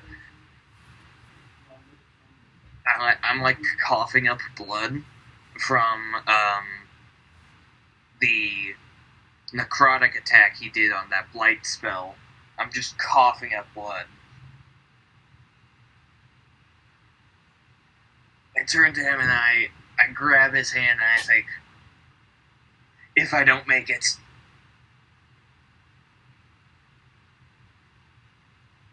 If I don't make it. I want you to find someone I care very dear about. I don't know why I care very deep about him. It just all of a sudden sprang up on me for no reason. I don't know why. But if you ever see Timothy Hourglass, tell him I loved him, and I don't know why. And that's going to be my turn. Okay. He professes his love all the time. Branza, you hear Phillip profess his love to one of the other Court of Horns members, the wizard, the one with the more magically inclined compared to all of the Court of Horns group that came down to the Underworld, at least. And this is the being that they're talking about. But it is your turn. You may respond or react, however. I think I just watch him appear from his shadow and spout all the stuff. I'm like, okay, that's great, buddy. Let's get you bandaged up. You might be a little bit delusional. Yeah. And I think I'm gonna cast Cure Wounds while saying that. All right. Yeah. Some healing done.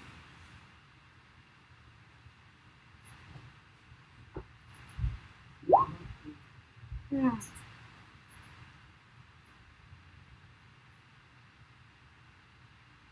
D8 plus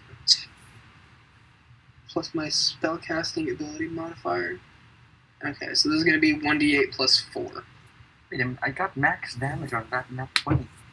I just realized that. You did, that was really cool. You heal 11 hit points. Whoop-de-doo. It's very nice.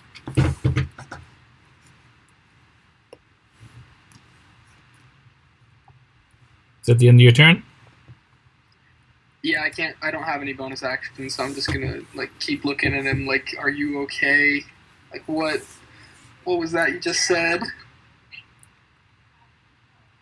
At I suddenly stopped coughing up basically all of the blood in my body.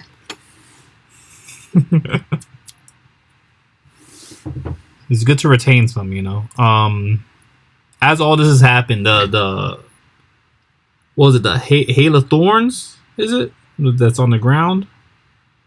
It's spike growth. The spike growth, yeah. So this spike growth has ripped itself off the sand, become part of the waters that wade in and out.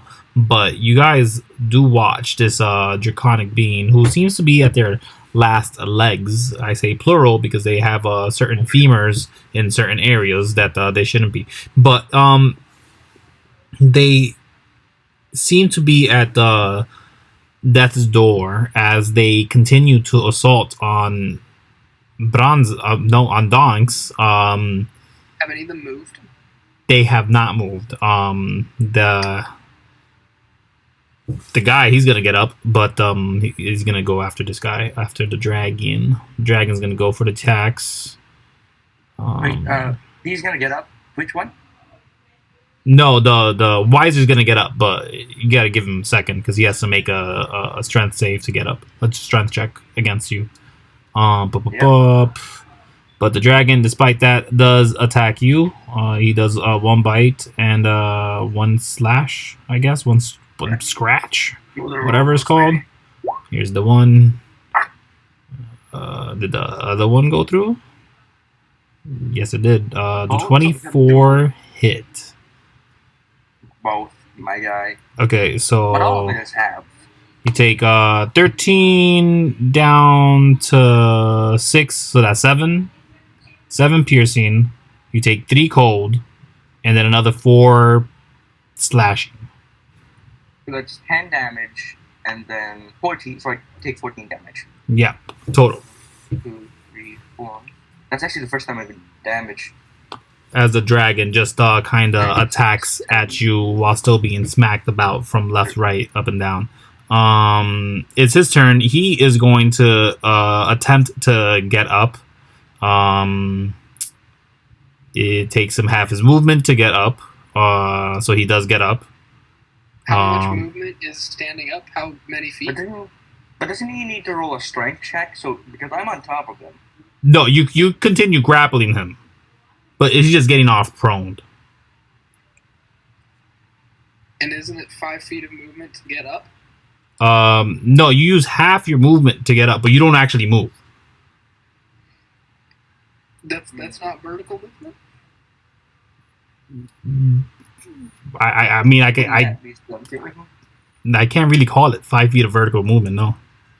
How short is this man? Is he tall? Because if he's tall, okay, that'd be 5 feet of movement.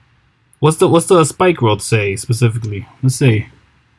When a creature moves into or within the area, yeah, he's just in the same spot. That's the thing.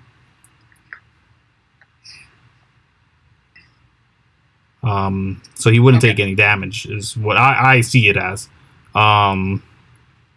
But he does try to get off this grapple with you, Donkz. You do have advantage, but he gave you disadvantage, so it's a straight roll for both you and him. He's going to roll a d20. He rolled that, and his modifier is not that high. So roll low, Donkz. Yes. Roll athletics.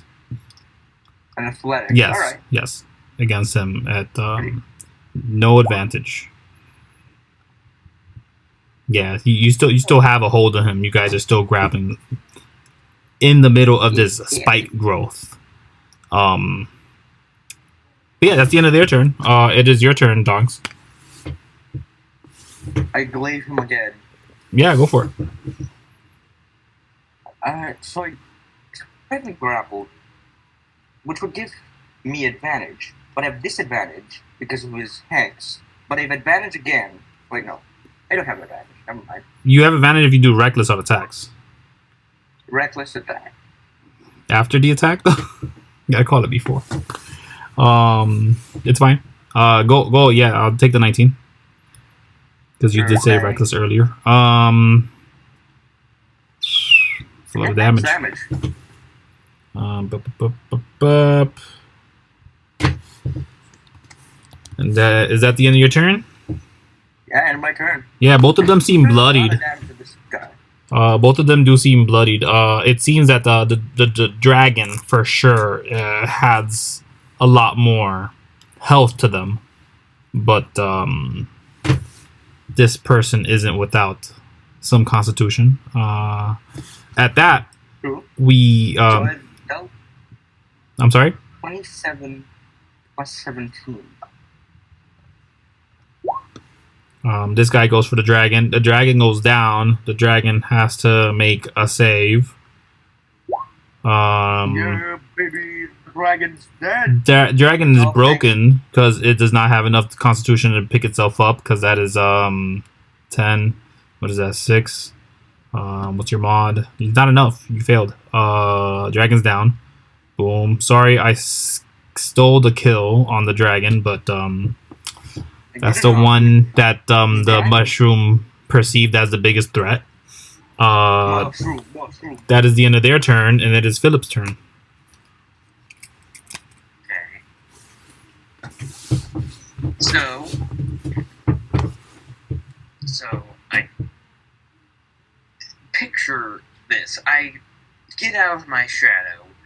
I confess my weirdly unexplainable love for Timothy Hourglass. Branza just heals me, unaware of what to do with this information.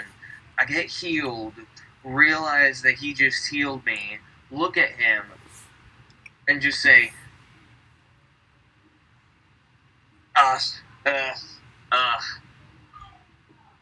you didn't hear anything of what I just said.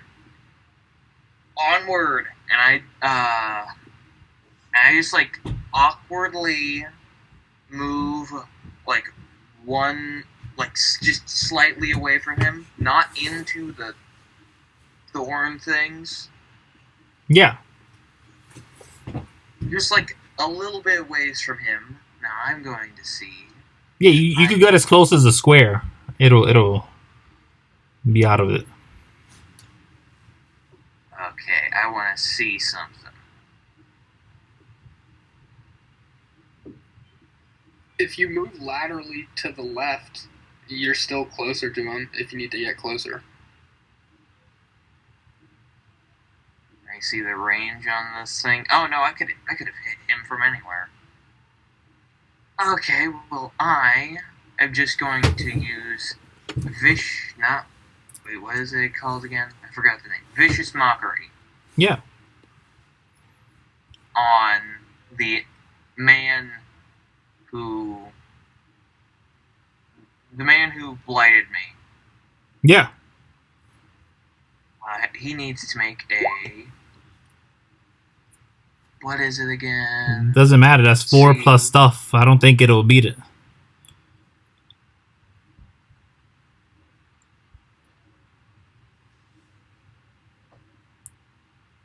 So what does this do? Wisdom saving throw.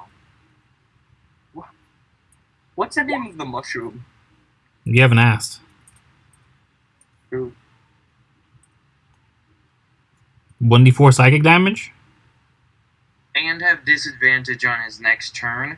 Also, I want to ask, one part of my shadow thing is that when I leave it, that my next attack I do does 1d6 void damage. Yeah. Does that only account for, like, melee stuff? Yeah, that's only on melee, but let me check something. Yeah. Run it for this attack, just for flavor. Because Okay. they failed, and they're at the end of their rope. If you do enough damage, you might just take him out.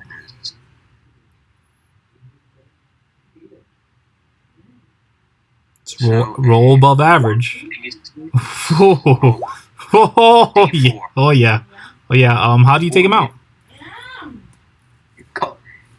So basically, I cast this spell, but you can feel like the essence. Well, you can like kind of see the essence of the shadow, the essence of the void, just flee from my hands as this spell goes to him. And he in his head hears he begins to hear these insults, but all of a sudden they like begin to start twisting and distorting by the darkness of the void that starts creeping into him, and it just like fractures his mind, killing him. And exactly that, as he wails to all of you, as he seems to have trouble hanging on and holding on, throwing himself into the spike growth now, definitely taking damage as he's touching all of this stuff.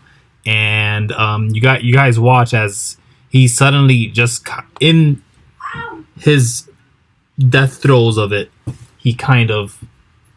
What happened? Can I get a snack? Yes, you may ask anybody.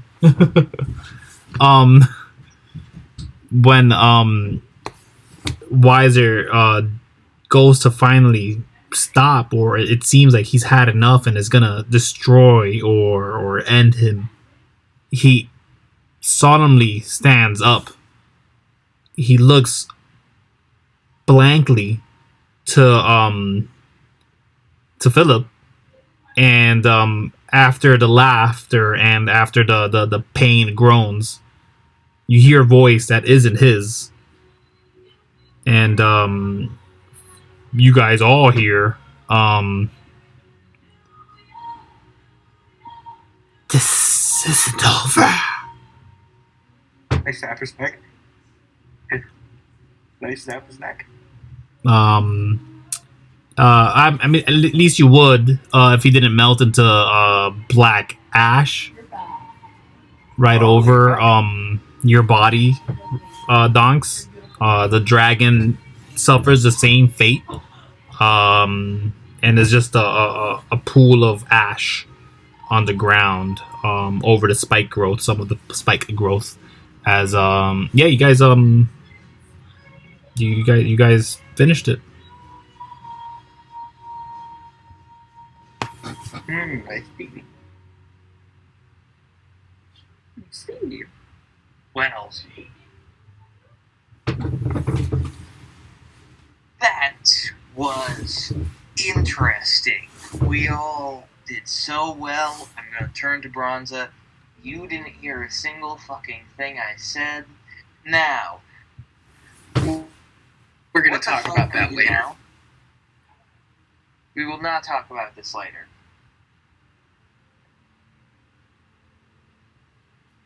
Anyways, moving on from this awkward conversation. I am very confused on this whole act thing. It's necromancers. What do you expect? I mean, he didn't look like fully necromancer-ish. He didn't look like that when we would kill him, he would turn into ash. Well, you know, you can't judge a book by its cover. That's how necromancers work. They're all weird and fractured and all that, you know. I once fought a necromancer during my times in the gladiatorial arena. That doesn't seem He very did not fair. turn into ash, let me say. Well, I'm gonna turn to Branza again. So, thanks for making sure I didn't die. Very good on that part. Maybe we should go check back in with your mushroom. Secret. What'd you say? Thank you for confessing your deepest, darkest secret. Well, it's not my deepest, darkest secret because I have a lot of really deep, dark secrets. It's not like an actual thing. I don't know why. It's like, it was very coincidental that, it was like really around the same time when I started being able to turn invisible, when I also found my attraction to that did not find my attraction to that, definitely not Timothy Hourglass. Sure. Hey, don't worry about it. Now, let's go talk to this. Well, you stuff mushroom guy, and Phillip's just gonna like awkwardly walk up, like back up. Yeah. Did he say anything? No, I just awkwardly back up. Just start awkwardly backing away from this conversation. Okay. What did he say? I whisper into I say towards Branza. What did he say? I was in the middle of the battle. You heard him. Nothing of importance. You heard him. Pardon me. You heard him with your 50-foot tremor sense. You would think, but I was in the middle of battle within the thorn bush. Yeah. I'm gonna do it for flavor. he was just making delirious comments, and he was so brutally damaged. He probably took a hit to the head. I'd like to shake the mushroom's hand. Ah, I see. And then I go over to shake the mushroom's hand. If he has a hand. Does the mushroom have a hand? Yeah, it peels off of his entire body.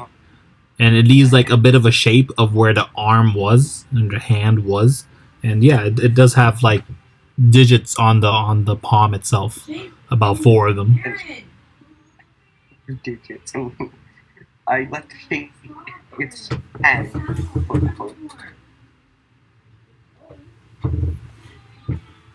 Yeah. A pleasure to be working with you, mushroom friend.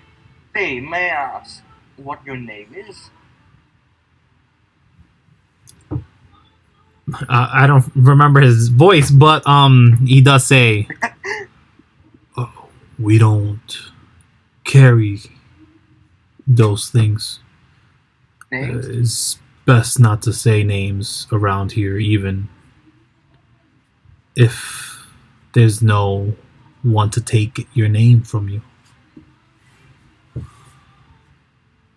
Well, I see. I understand precautions. But from now and for always, I shall dub the fun guy. Fenry. Fenry Launch. Yeah, I don't. He says to you, I don't have time to name all my children. And my parents didn't have time to name me or my siblings. And he does look around all 935 billion of them. Oh my god. They must get I'm around. going to call you Squanch. I dub you in great honor thanks to your great combat prowess, Fenry and Squanch. You go by both names. Its head, the face doesn't look like it's looking at you the entire time. It looks like it's just looking right to the side of you. But you can tell from the position where the hand came from. It is facing you straight. But it does kind of give you a bit of a nod, and then just moves on. I hope to meet you again, my fungi, my mushroom ally. Yeah, when I meant moves on, I mean he just moves on to look at the 4 little mushroom that are there. For some reason, there's only 4. And there's still one looking at Phillip with an angry eye. What did Phillip do again to the mushroom? Possibly eat some of their friends or something. I don't know. Hey, you Can I remember walk that up the angry mushroom? Talked about getting high on mushrooms. Oh, it was that? Okay, it's even worse. Yeah, basically, I got high off of blended mushrooms Yeah. that I drank. I did not eat. I drank them after viciously chopping them up and blending them.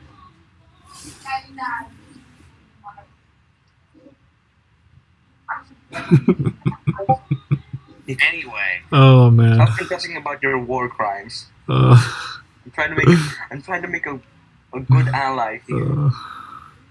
Well, You make yourself maybe one good you guys parent. shouldn't tell them that I've gotten high off of mushrooms. I tell the mushroom that he makes one good parent, and I think the children will truly become great warriors in the future. He tells you, hopefully they touch nothing of war. Amen. Well, I'm just gonna go into a staring contest with the angry mushroom that's been looking at me. I grabbed. It has not blinked since it has laid eyes on you. Are you sure? I grabbed Phillip by the scruff of the neck, and I pull him away.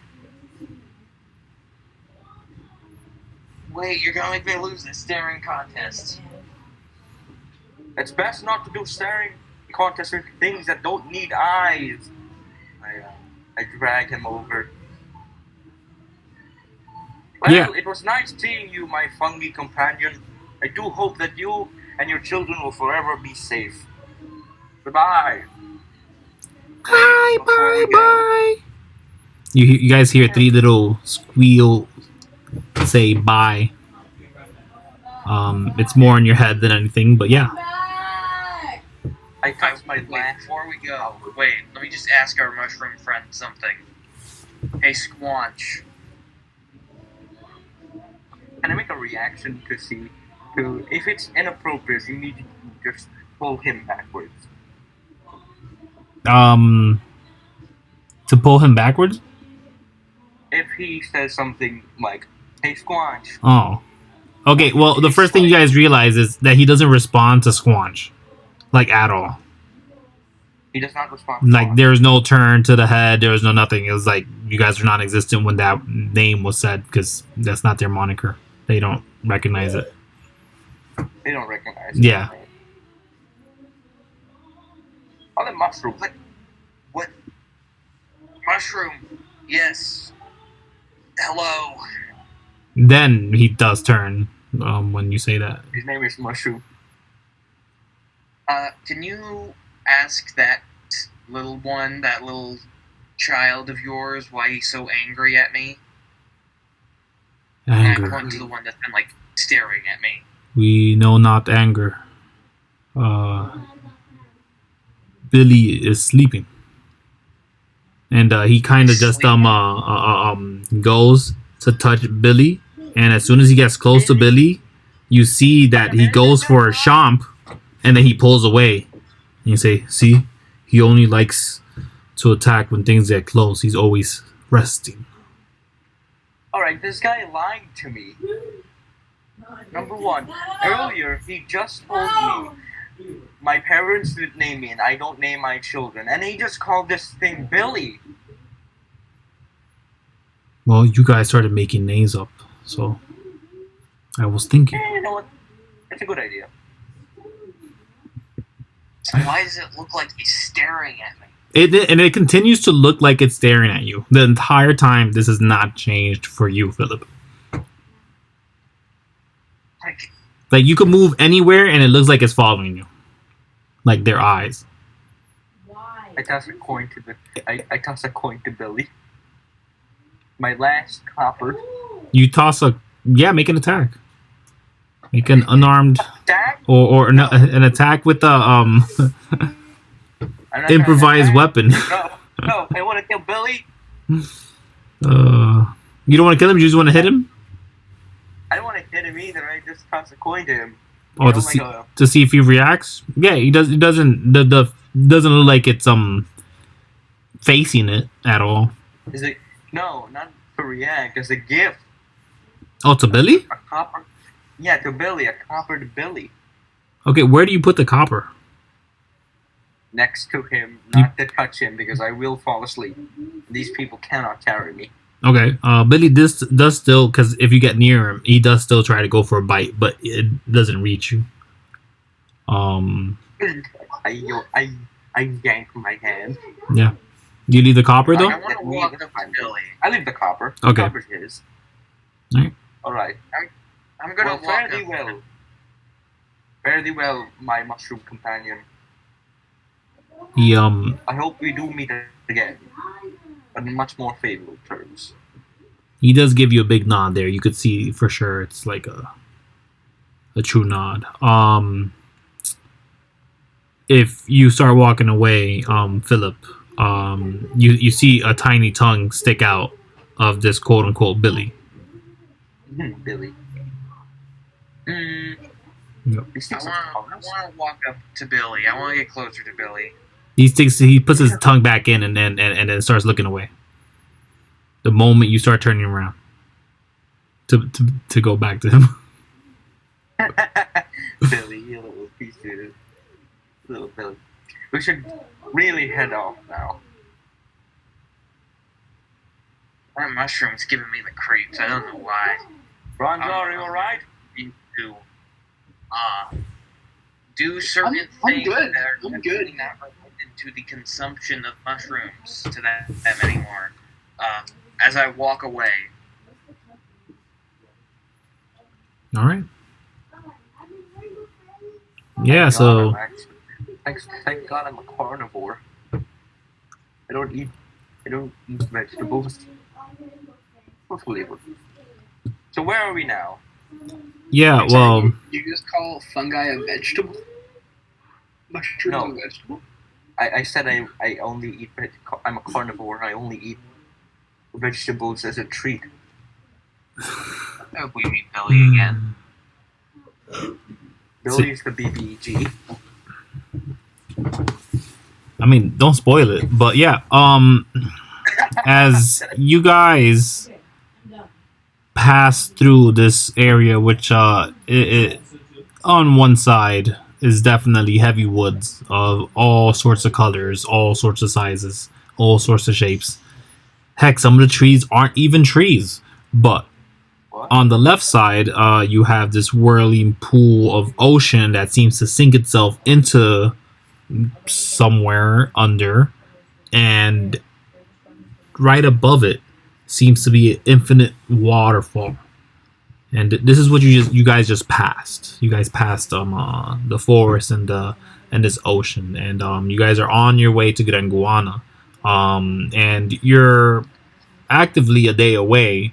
If you guys wanted to go at a regular pace, I'm gonna go at a regular pace now. Yeah. So we should probably go at a regular pace. We might be able to get there before today, and if we go slow, that might increase the chance of people going after us. Yes, it does. But at least you'd see them come. You could alternatively go faster. You wouldn't see them coming. But you'd arrive to Granguana by less than a day. By tomorrow for sure. You're still regular speed though. Regular speed, it'd just be a day, and then you'd get there sometime later tomorrow. But yeah. If you guys just wanted to push on, no detriments. It's a regular pace. Or we have anything I can sell by the time we get home. We have the gems, right? I have the rubies. Yeah. You're gonna do anything with them? Or are you gonna dump them? Or are you gonna try to sell them later? Sell them later. Okay. Yeah. It might sell for more because of its allure. But I might try to show it and just get like 10 times more worth. So yeah. Maybe. Yeah. I'm gonna get there as soon as possible. Yeah, makes sense. So yeah, let me get a D100 for the next day worth of travel. See if there's any issues. 69. Okay. I only needed the one, and I saw 36 first. Nice. So I will take that nice, but 36 might actually be something.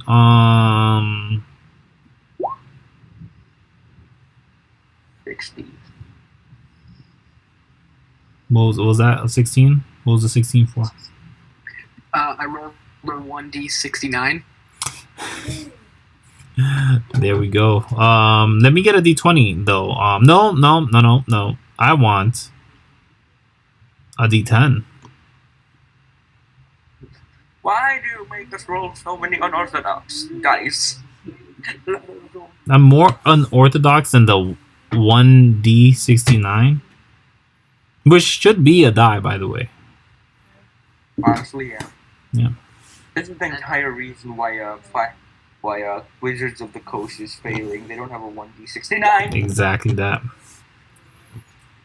That's the singular problem with Wizards of the Coast. Nothing else. Just a singular problem. Okay.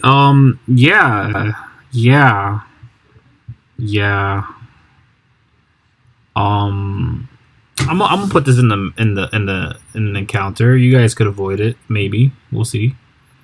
I'm not sure what's going on with this music. I don't hear anything. I'm just gonna click on this guy right here. Boom. So you guys walk for a certain amount of time, and you guys reach what seems to be a road that is now for sure leading you through to Granguana. But this road is sort of dipping and diving, and eventually you do find a sign, and this sign does say soon Granguana, and it gives you a bit of a distance. Thank God. But while you guys are making this walk, and I'm just trying to figure out where you're gonna land, because I'm trying to see where. Yep. I'll do it there. I'll do it there because that makes the most sense. The arrival points. Yep. I'll take you guys here. Actually, no.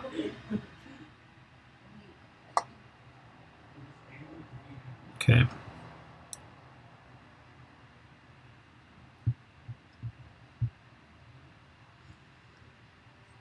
So you guys sort of are just walking about, and there's a couple of things that you guys notice.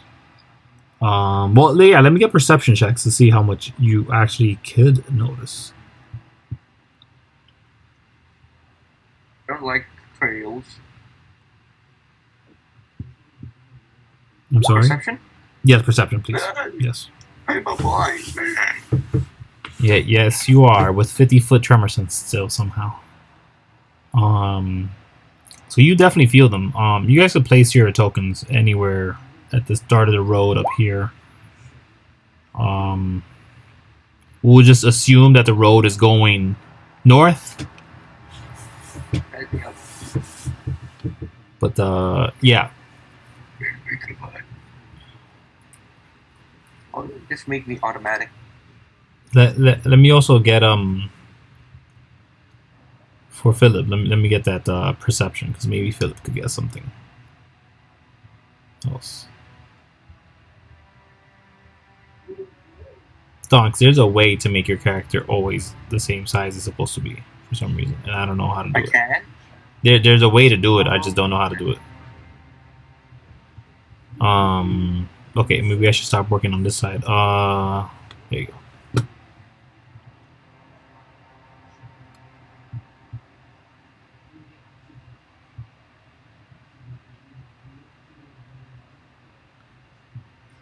Wow, please work for me. Thank you. So, I'm right-clicking and selecting advanced. Okay. Edit. So yeah, let me get a perception check for Phillip as well, Agonizer. But you guys do. Oh, pardon. Yes, yours was the 22 then. Oh, okay. Oh, right, great. So yeah, so this is what you guys notice. Right off the bat, this place becomes crowded pretty quickly. You guys do realize that there is heavy approaching footsteps coming to you. They sound something like, and it's multiple of those footsteps at the same time. So you're just hearing like over and over. But to your surprise, it's a familiar sight. You guys have seen constructs before, but this construct is very odd compared to what all of you guys know. At least to everybody, but Donkz, this looks exactly like the shape of how a centaur's gait would be. They have multiple feet, multiple legs, and they're balancing using at least a pair, at least 2 or 3 of them from different points. But yeah, they're moving with this construct at least with 6 different legs. And they're slowly just pacing forward. Isn't that technically an insect? An insect? If 6 legs. But it's not a creature. And yeah, let me make insight checks. Make insight checks for me, Donkz and Phillip.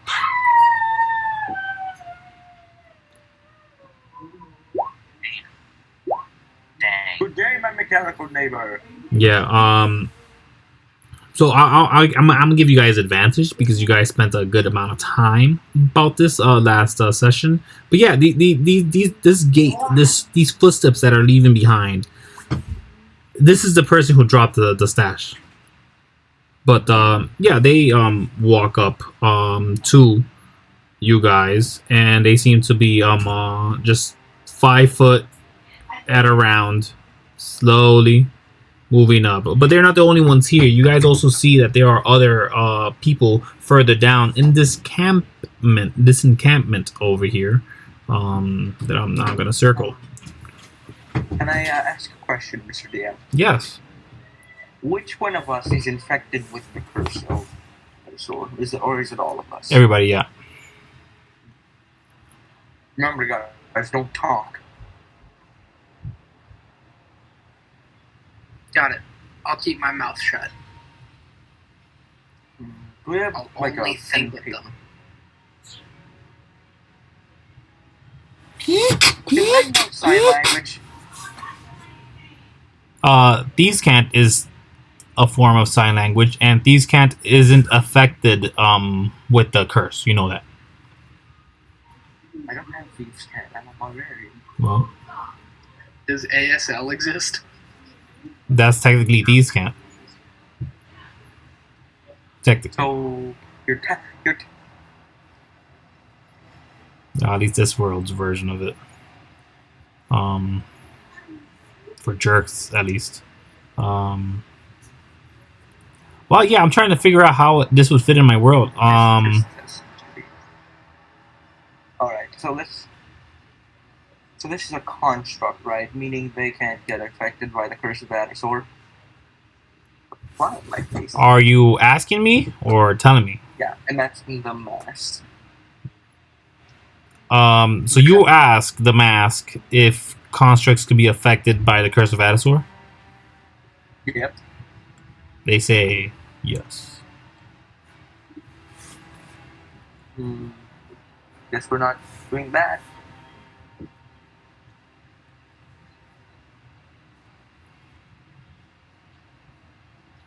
Yeah, the construct does eventually does reach up to you guys, and then it stops, looks up to you guys, and it has a face that continuously smiling, and there is a bit of, and you guys have seen things like this. They're just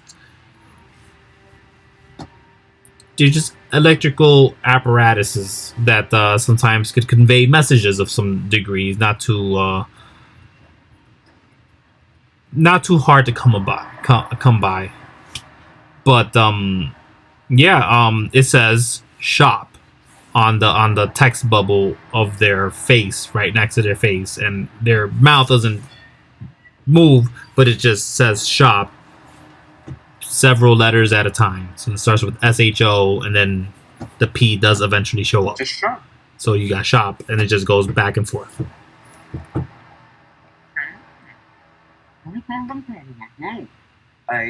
I sign to my allies using my typical sign language that everyone knows. Yeah, what do you sign to them? What are you telling them? Do you want to buy something? Which amounts to buy something? I sign back, yes, with your money. I sign back, wrote a dick. I sign back, I have none. I paid you my money. Wait, no, which I one sign did back, I know that. I was making about the fact that you gave me your money. Fucker. I signed back, fucker. Okay, I don't think we can convey all this from the signs that you guys have sort of set up when you started the Quarter Horns adventures. But yeah, to some degree, is you guys just like flipping each other off at this point, and just like in front of the construct, doing all these crude signals and symbols. But yeah. Can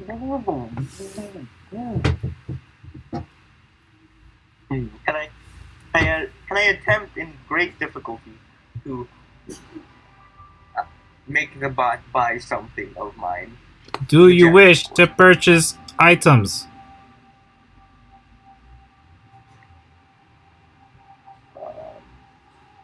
I shake my head. I shake my head yes. I shake my head no. Okay. To the one who shakes their heads yes, he walks up to Phillip, and he kind of grabs at the base, which is like you have the 6 legs that look like very tiny. I want to call them like the dog hind legs. And most of it is just this big box that's being held up, and then they just happen to be part of the box. They open up in the box, and inside you see that there are 3 hooks. One of them has a dagger in the center hook. There is a sword hanging on the left side, and in the center part, you do see glass containers locked inside of glass cases, and there's some healing potions on the top. And on the bottom one, it seems to be liquids that you can't discern what they are. But the healing potions, you guys recognize them off the bat almost immediately. Can I pull out an arrow and point to it to like ask him if he has any? He hold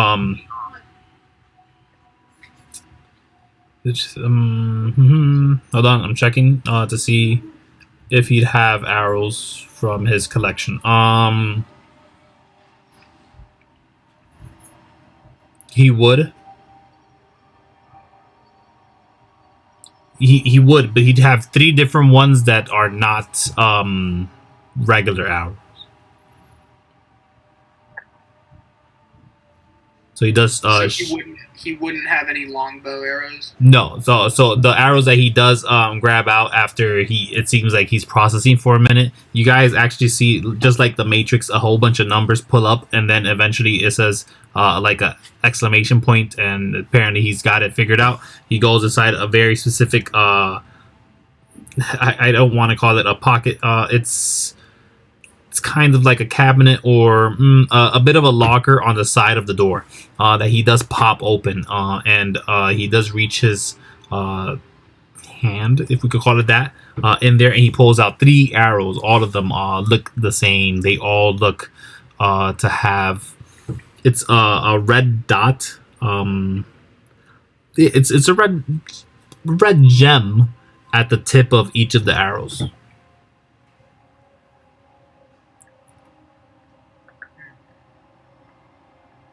Can I like look inquisitively to like see if he can try and tell me what they do? Yeah, you give him that look, and he says, he doesn't say it. He shows you on the screen. He shows an arrow. The animation of an arrow shows up. It lands on the ground, and in the ground you just see like a random like a area effect explosion occur. But then it dissipates almost as quick as it lands, and then he picks up the arrows to point. This is what they do. Cool. I look at this construct robot thing, and I lift up my flute, and I like show him my flute, and I like point at my flute and try and like see if he would have any like anything like it, but potentially magical in any sorts. If he has just anything like it. Okay. How do you try to convey that you want it magically? What do you give him? 1 hint you offer. I hold on my flute, and then I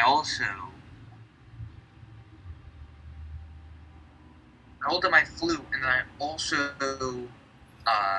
use Mage Hand to like make it like a little sparkly around the flute. Make it to try and gesture magic involving the flute. Okay, yeah. Roll a d6. Alright.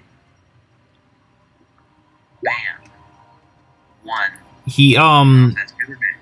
he after a while, he's looking around. He checks the locker on the right side to see if anything's there. He closes it immediately.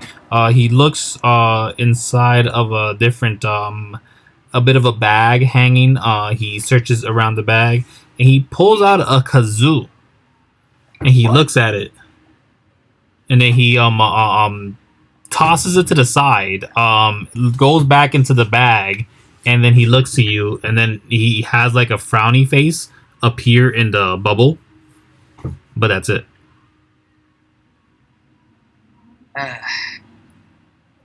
But you did see him throw a kazoo away. That's a kazoo. Well...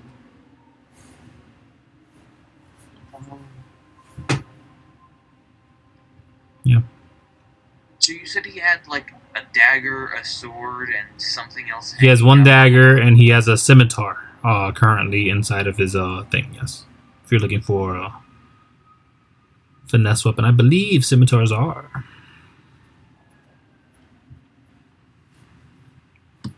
If they aren't, they are now.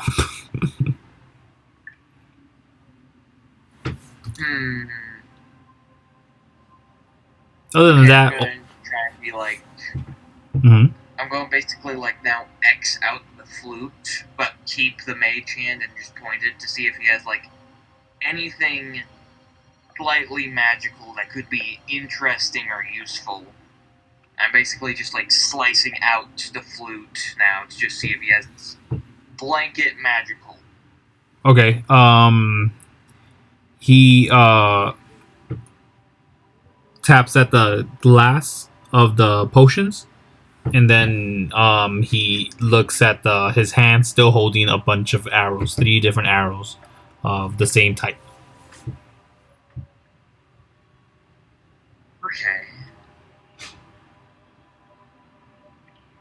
I'm going to pull out my bag of money, and I'm going to, like, fold it up, and I'm going to point at it, and then I'm going to, like, make a question mark in the air, but just, like, drawing it out in the air.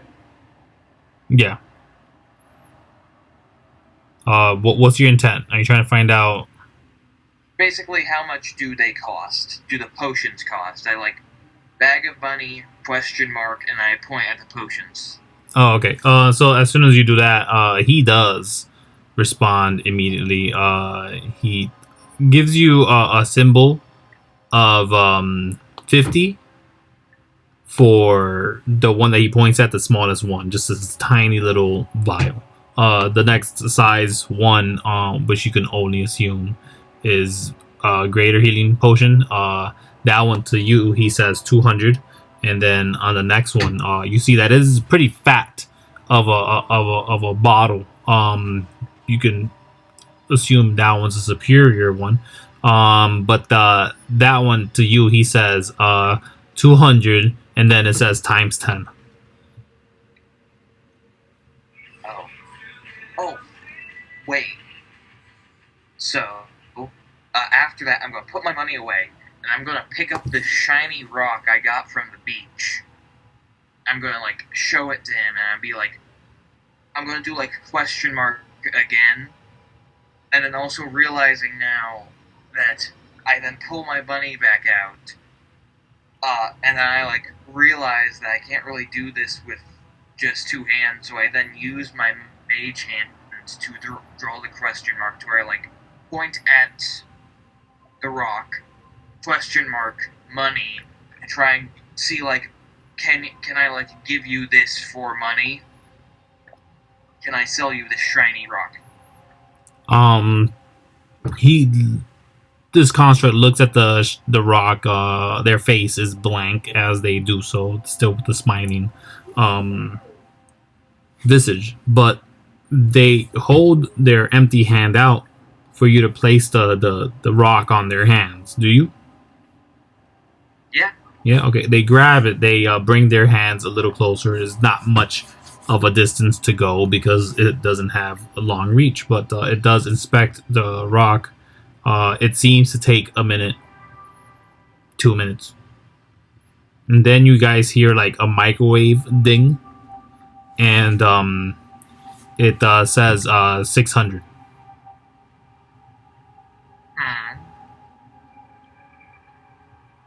Doesn't say anything after that. You can only assume based off the pricing from the health potions, that's 600 gold.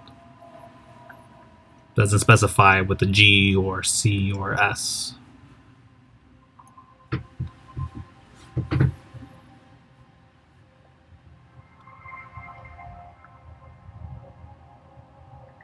Yeah, he's holding on to the rock, and he has that. Look at him, and I'm going to do 3 thumbs up, 2 of my hands, and then also my mage hand. Okay.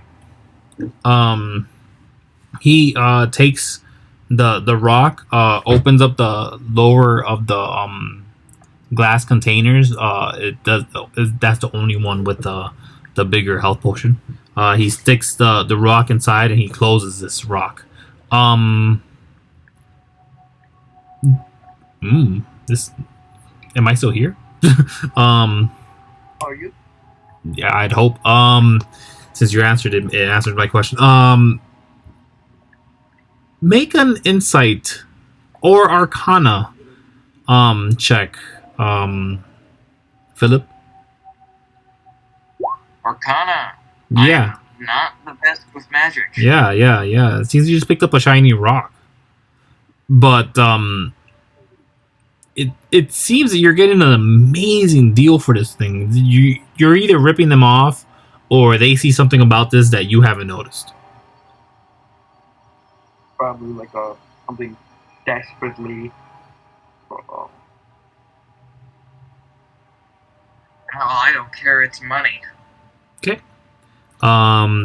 Once you accept it, and he does put it back inside the case. He does search this locker on the right side. Pulls out again from the same bag. He pulls out a different bag, but this bag is very tiny compared to the bag that he just pulled this thing out of.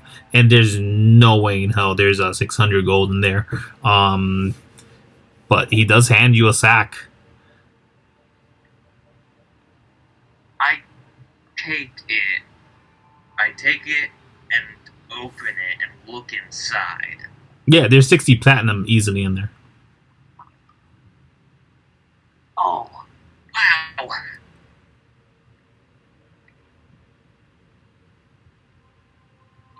Okay, yeah. So yeah, I just tie the bag up, look at him, and I reach my hand out to shake his hand. It kinda shakes your hand, but it only goes up and down just a bit. But yeah.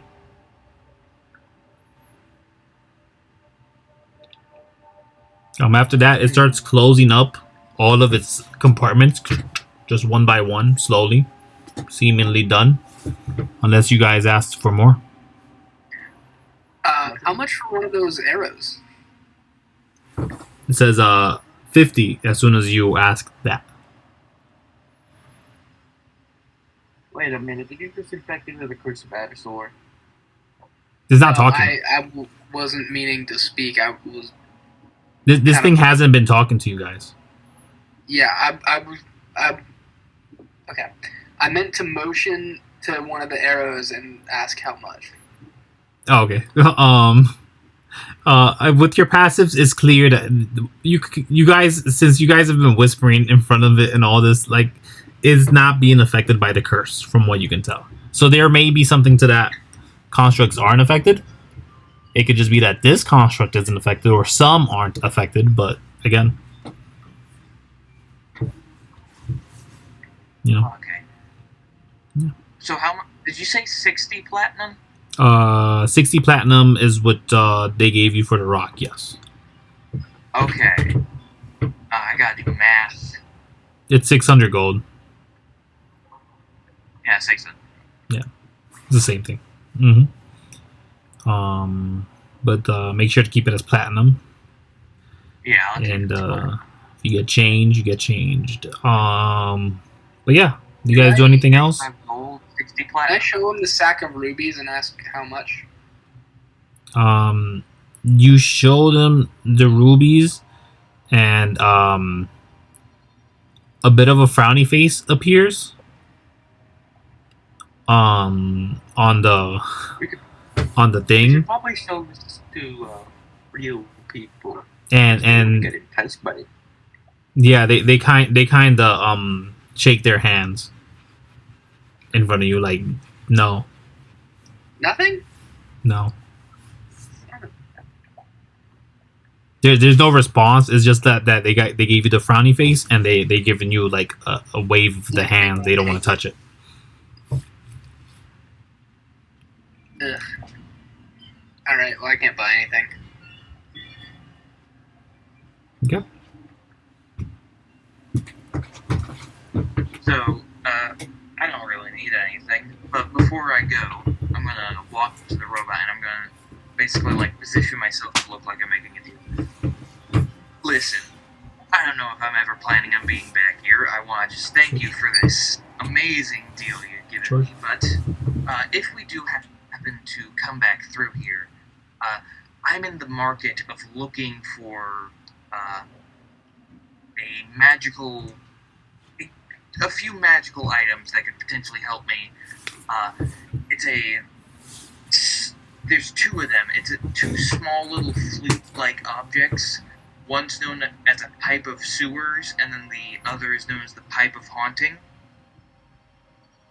If you see anything like that, and then you potentially, see us again at some point, just know I'm in the market of looking for either or of those.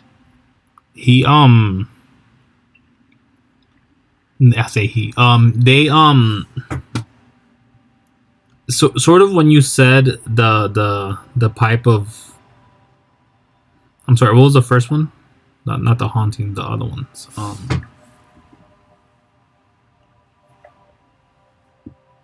It was the pipe of haunting, and which was the other one?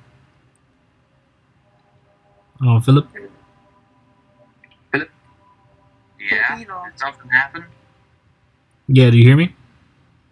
I can hear everything now. Okay, alright. Well, yeah, which was the pipes that you wanted again, that you were talking about just then? It was the pipes of haunting? And which one? One is a pipes of haunting, the other is the pipes of the sewers. Okay. So for the sewers one, as soon as you mentioned that one, it kind of cocked its head, and an exclamation mark appears, and then they point further north, but it's to the east in this map. So west in this map.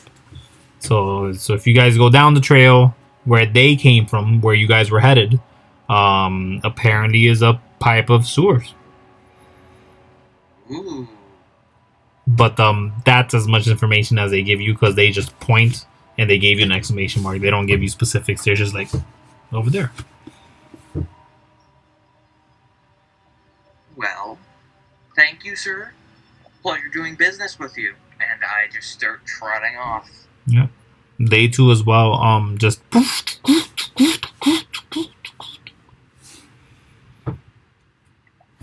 slowly walk away. But yeah, you guys do notice as well, not that. You guys do notice as there are several other people hanging about.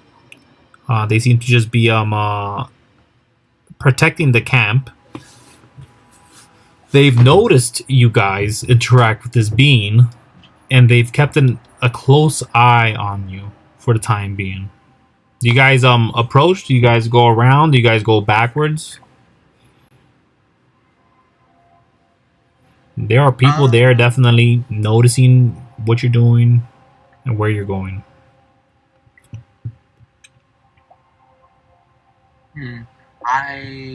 They're probably just regular people. We should just go through them. They probably won't do anything harsh. Yeah, they're not good at anything. They're probably just guards. Yeah, as long as we, cooperative. To not speak. One of us really needs to learn, some... We should probably have a pen and paper. Let us read each other's minds. That would be so fucking useful. We should really get pen and paper overall, That's the most easiest thing. Donkz, you actually know you could still cast a curse by reading. Fuck.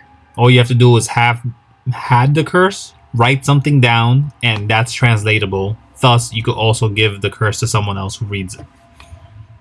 That's why we need some sort of, magical item that can let us read each other's thoughts. It just needs to be like a language, right? We need sign language. It's fine. We need to find someone who can use the spell remove curse. Fuck you in sign language. Or I have an idea. We hire a guy that knows thieves can. We learn thieves can. We talk thieves can to them, and they talk for us. There's also an easier thing to do. We hire someone who knows remove curse and have them use it on us. Yes. Do we know anyone that has remove curse in town? No, we do not. We don't know anyone in town. I forgot. We are very new to this town. Yeah, I would say make history checks, but again, you guys are from the overworld. You guys know that remove curse does not work on Adisaur's curse. You said remove curse doesn't work on it? Nope. This technically isn't a curse. It's just what people call it. Maybe we should start to do like a medical thing. Figure out how to fix it. Maybe we can manufacture some sort of arcanic vaccine.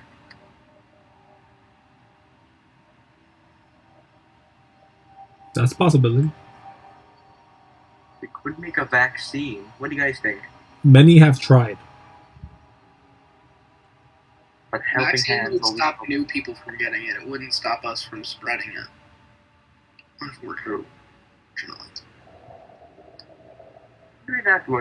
Maybe that's our goal. Yeah, so build a vaccine. So what's the marching order as we're approaching these people? And are we gonna talk to them? Are we gonna try to skirt around them?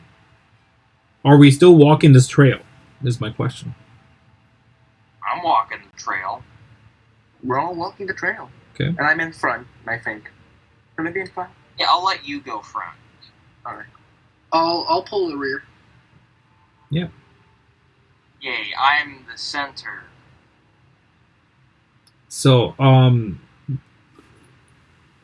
getting talk closer, and obviously you're getting hands in the air with these people telling you to signaling you to stop where you are, and they look at you. They keep an eye on you. They kind of gauge your positioning to where they are, seeing how much of an upper hand you could have, as big as you are, Donkz, with the 3 people there. Let's see what they land on. Okay. And they sort of step to the side, but cautiously, as if to let you pass through. But yeah, they seem to be drows, or some of them seem to be elves. One of them seems to be an elf. No, actually, they're both drows. But yeah, you guys don't seem to have found a wall here. They don't seem to stop you. So that once their hand was raised, they took a second and then they lowered. They do get out their way, just enough for you to pass. But they are close enough that if they wanted to, they could go for a quick strike, from what you can tell. But you guys can make insight checks to see if they're going to go around. You guys can just trust them. It's up to you. Oh no, I'm inciting them. Yeah. I literally just got paid 600 gold. I don't want some elf assholes to steal it from me. Yeah. I take offense to that. I'm an elf asshole. Okay, but I trust you. Yeah, they seem So fine. much together. They don't seem like the sketchy folk to just jump you just for knowing that you have gold on you. And many would. Okay. I still don't trust it. Anyway. Let's mosey on.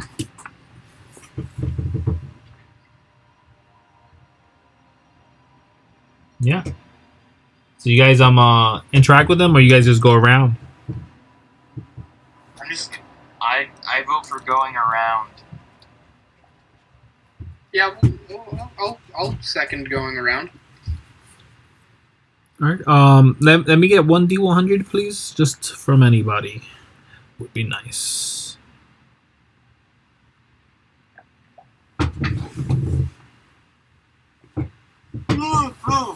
My face hurts. My big boy. Okay. What are these little Arcana, history, then insight. All the rolls. Yeah, I rolled Arcane to see if he... I rolled Arcane for the rock. I rolled history for something about the curse, but then we never talked about it because we forgot about it. Then I rolled insight to see if those elf assholes were going to be elf assholes. We never talked about it. We never talked about it because he said that he was going to ask us, but then he realized we were all from the surface, so we didn't need to make the roll. Oh yeah, the history wasn't required. Yeah, I rolled it before he said that. But you guys, as you're passing through, you guys realize that there is a bit of a camp going on here, and whether it's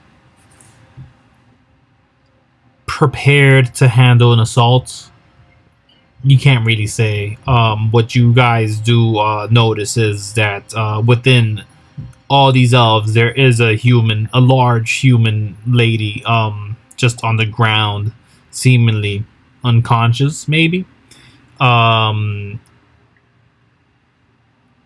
let me get perceptions from everybody.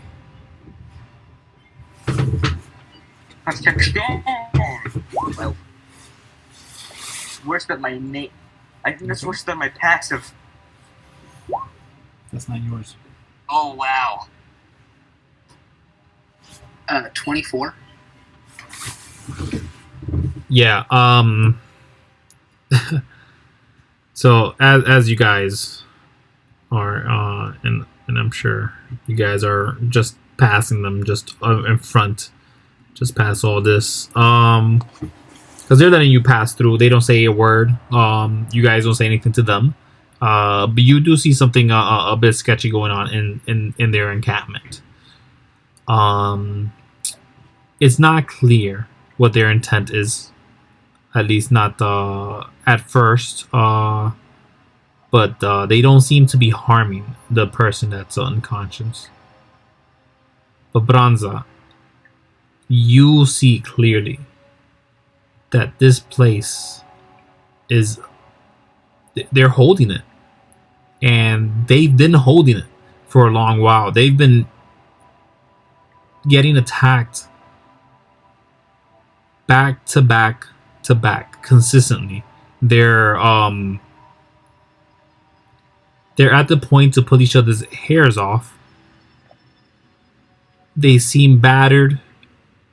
Their groups are definitely scattered. These are not the numbers that they carry. You can tell that from how they carry themselves, how these elves are interacting and how they're looking about, and their pace, their space between each other. They're used to having a little bit more ranks in between it, but they're willing to adjust if necessary. And all this just brings you to the position to where they're looking. Just north from this map, you see that there is a band of something coming for them. It hasn't arrived yet, but it is on the way. You guys can warn them. You guys can hang out and help defend this area. You guys can just walk away and avoid it. Hey, just to be clear about something on Adasor's curse. Mm-hmm. If I speak to them in their native language, can that still spread the curse? Yes. No. It's only... How the fuck do we get around this? So okay, you just... You asked a question, and I was going to give you the answer to that. If you had a text that was written from before someone had the curse, those texts, which I tell you are rare to the highest degree, and I'm talking about like sometimes 10 to 20,000 gold easily for each of these books, just for having not the curse on them. But yeah, you can read these things that haven't been touched by the curse, and those themselves won't pass the curse if they're read. But any new thing that anybody that has a curse is written, that is different. Stuff like a message cantrip or a sending spell also transfer the curse? That's different. And that's by case case-by-case scenario, because I believe message you have to whisper, so that one technically would be part of the curse. Message is full telepathy, I'm pretty sure. Oh, but if it's full telepathy, then it's not a problem. Yeah. If it's full telepathy, it's not gonna transfer, because you're just sending them the information that you need from your brain. You're not vocally gonna speak to them. So that works. Yeah. No, it is whisper. Message is whisper. Never mind. Oh, okay. So, but there's one that's telepathic, and that one isn't affected. So how are you ignoring them without transferring the curse? You guys can just point. You could pretend to be mute. It's up to you. You guys. This is as you're at the edge over here. You walked. You gauged all that information, and from noticing where they keep looking, you happen to peek over there, and they're gonna be attacked by something. Hey, Agonizer, real quick, what's your health looking like? Let me see. Oh yeah, 14. to that, the void damage that you made was 5 points of void damage, so you actually healed 3 points. Oh.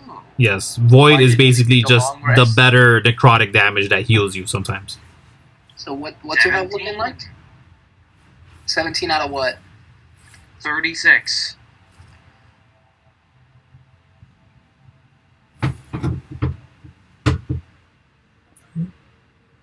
We could maybe. Oh. Go ahead and add 12 to your health pool. Okay. That's 29. Oh, I'm doing great. Am I to assume that we're gonna help defend? I mean, we'll. I don't know what we were going to do. I just wanted to heal him up in case we did anything. Okay, pardon me. I mean, I am not doing great on spells. I'm out of spells, but I have other options, so I'm willing to give up my spell slots for your health a little bit. But I'm at Here's full the health. thing. If I am out of spells, then I have 2 options.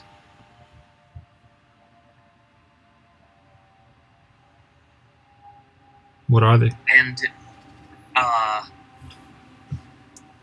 it's either crossbow, oh wait, no, 3 options. Crossbow, dagger, or, cantrip. And I only have 1 cantrip that can really do anything useful. I don't know.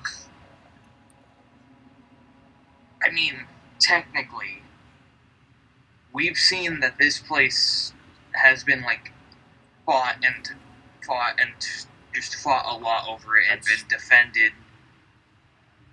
But still here, and it looks like it's taken a beating even, but it's still here. Yeah, they seem capable, and it'd be nice to have some allies.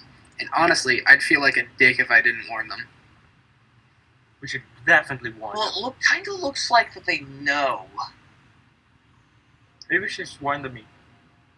How would we warn them without talking? Well, I'm with Donkz. I think we warned them.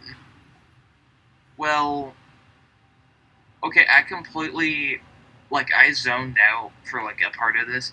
Wait, hold on.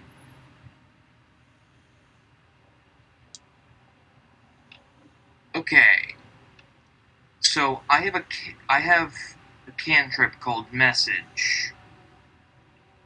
I don't know if this would activate the curse. Yeah, we, because it's a whisper. I asked about that. God dang it. Yeah. Oops, I did it again. Oops. That's 2 people that have the curse now. Okay. Oh, I wasn't doing it, Dan. No, I was joking. Oh. Well, I mean, the only other thing is to, like, point and maybe make an exclamation mark with our hands or something.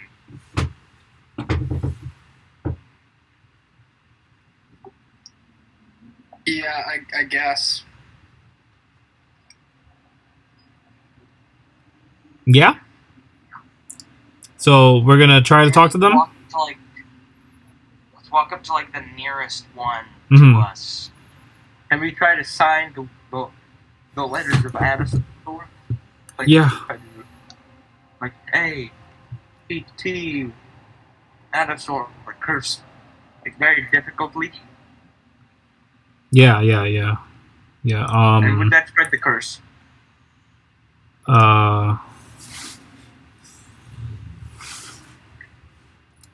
Yeah, so you're just trying to figure out if they have the curse themselves. Yeah. So you give them some kind of symbols and signals that could be like, okay. Yeah. Make a performance check. See how much they could get from that. I got +6 to this. Gotta do well. What do you gotta do well? I'm +8. Baby. And who'd you ask this to? Who'd you the closest one? I'm assuming, like this guy over here. Yeah. Yeah. He looks to you, and they shake their head. But as they shake their head, their eyes widen and realize that you're asking about Adisor's curse for one reason, and which is why you haven't spoken. And they draw their blade. And yeah, we might have to roll initiative for this because they're wary about it. And as soon as that blade gets drawn, everybody notices immediately. Why are you there, Branza? Why? Will All of they these move up things. towards the village? No, I moved up to this guy. Oh, okay.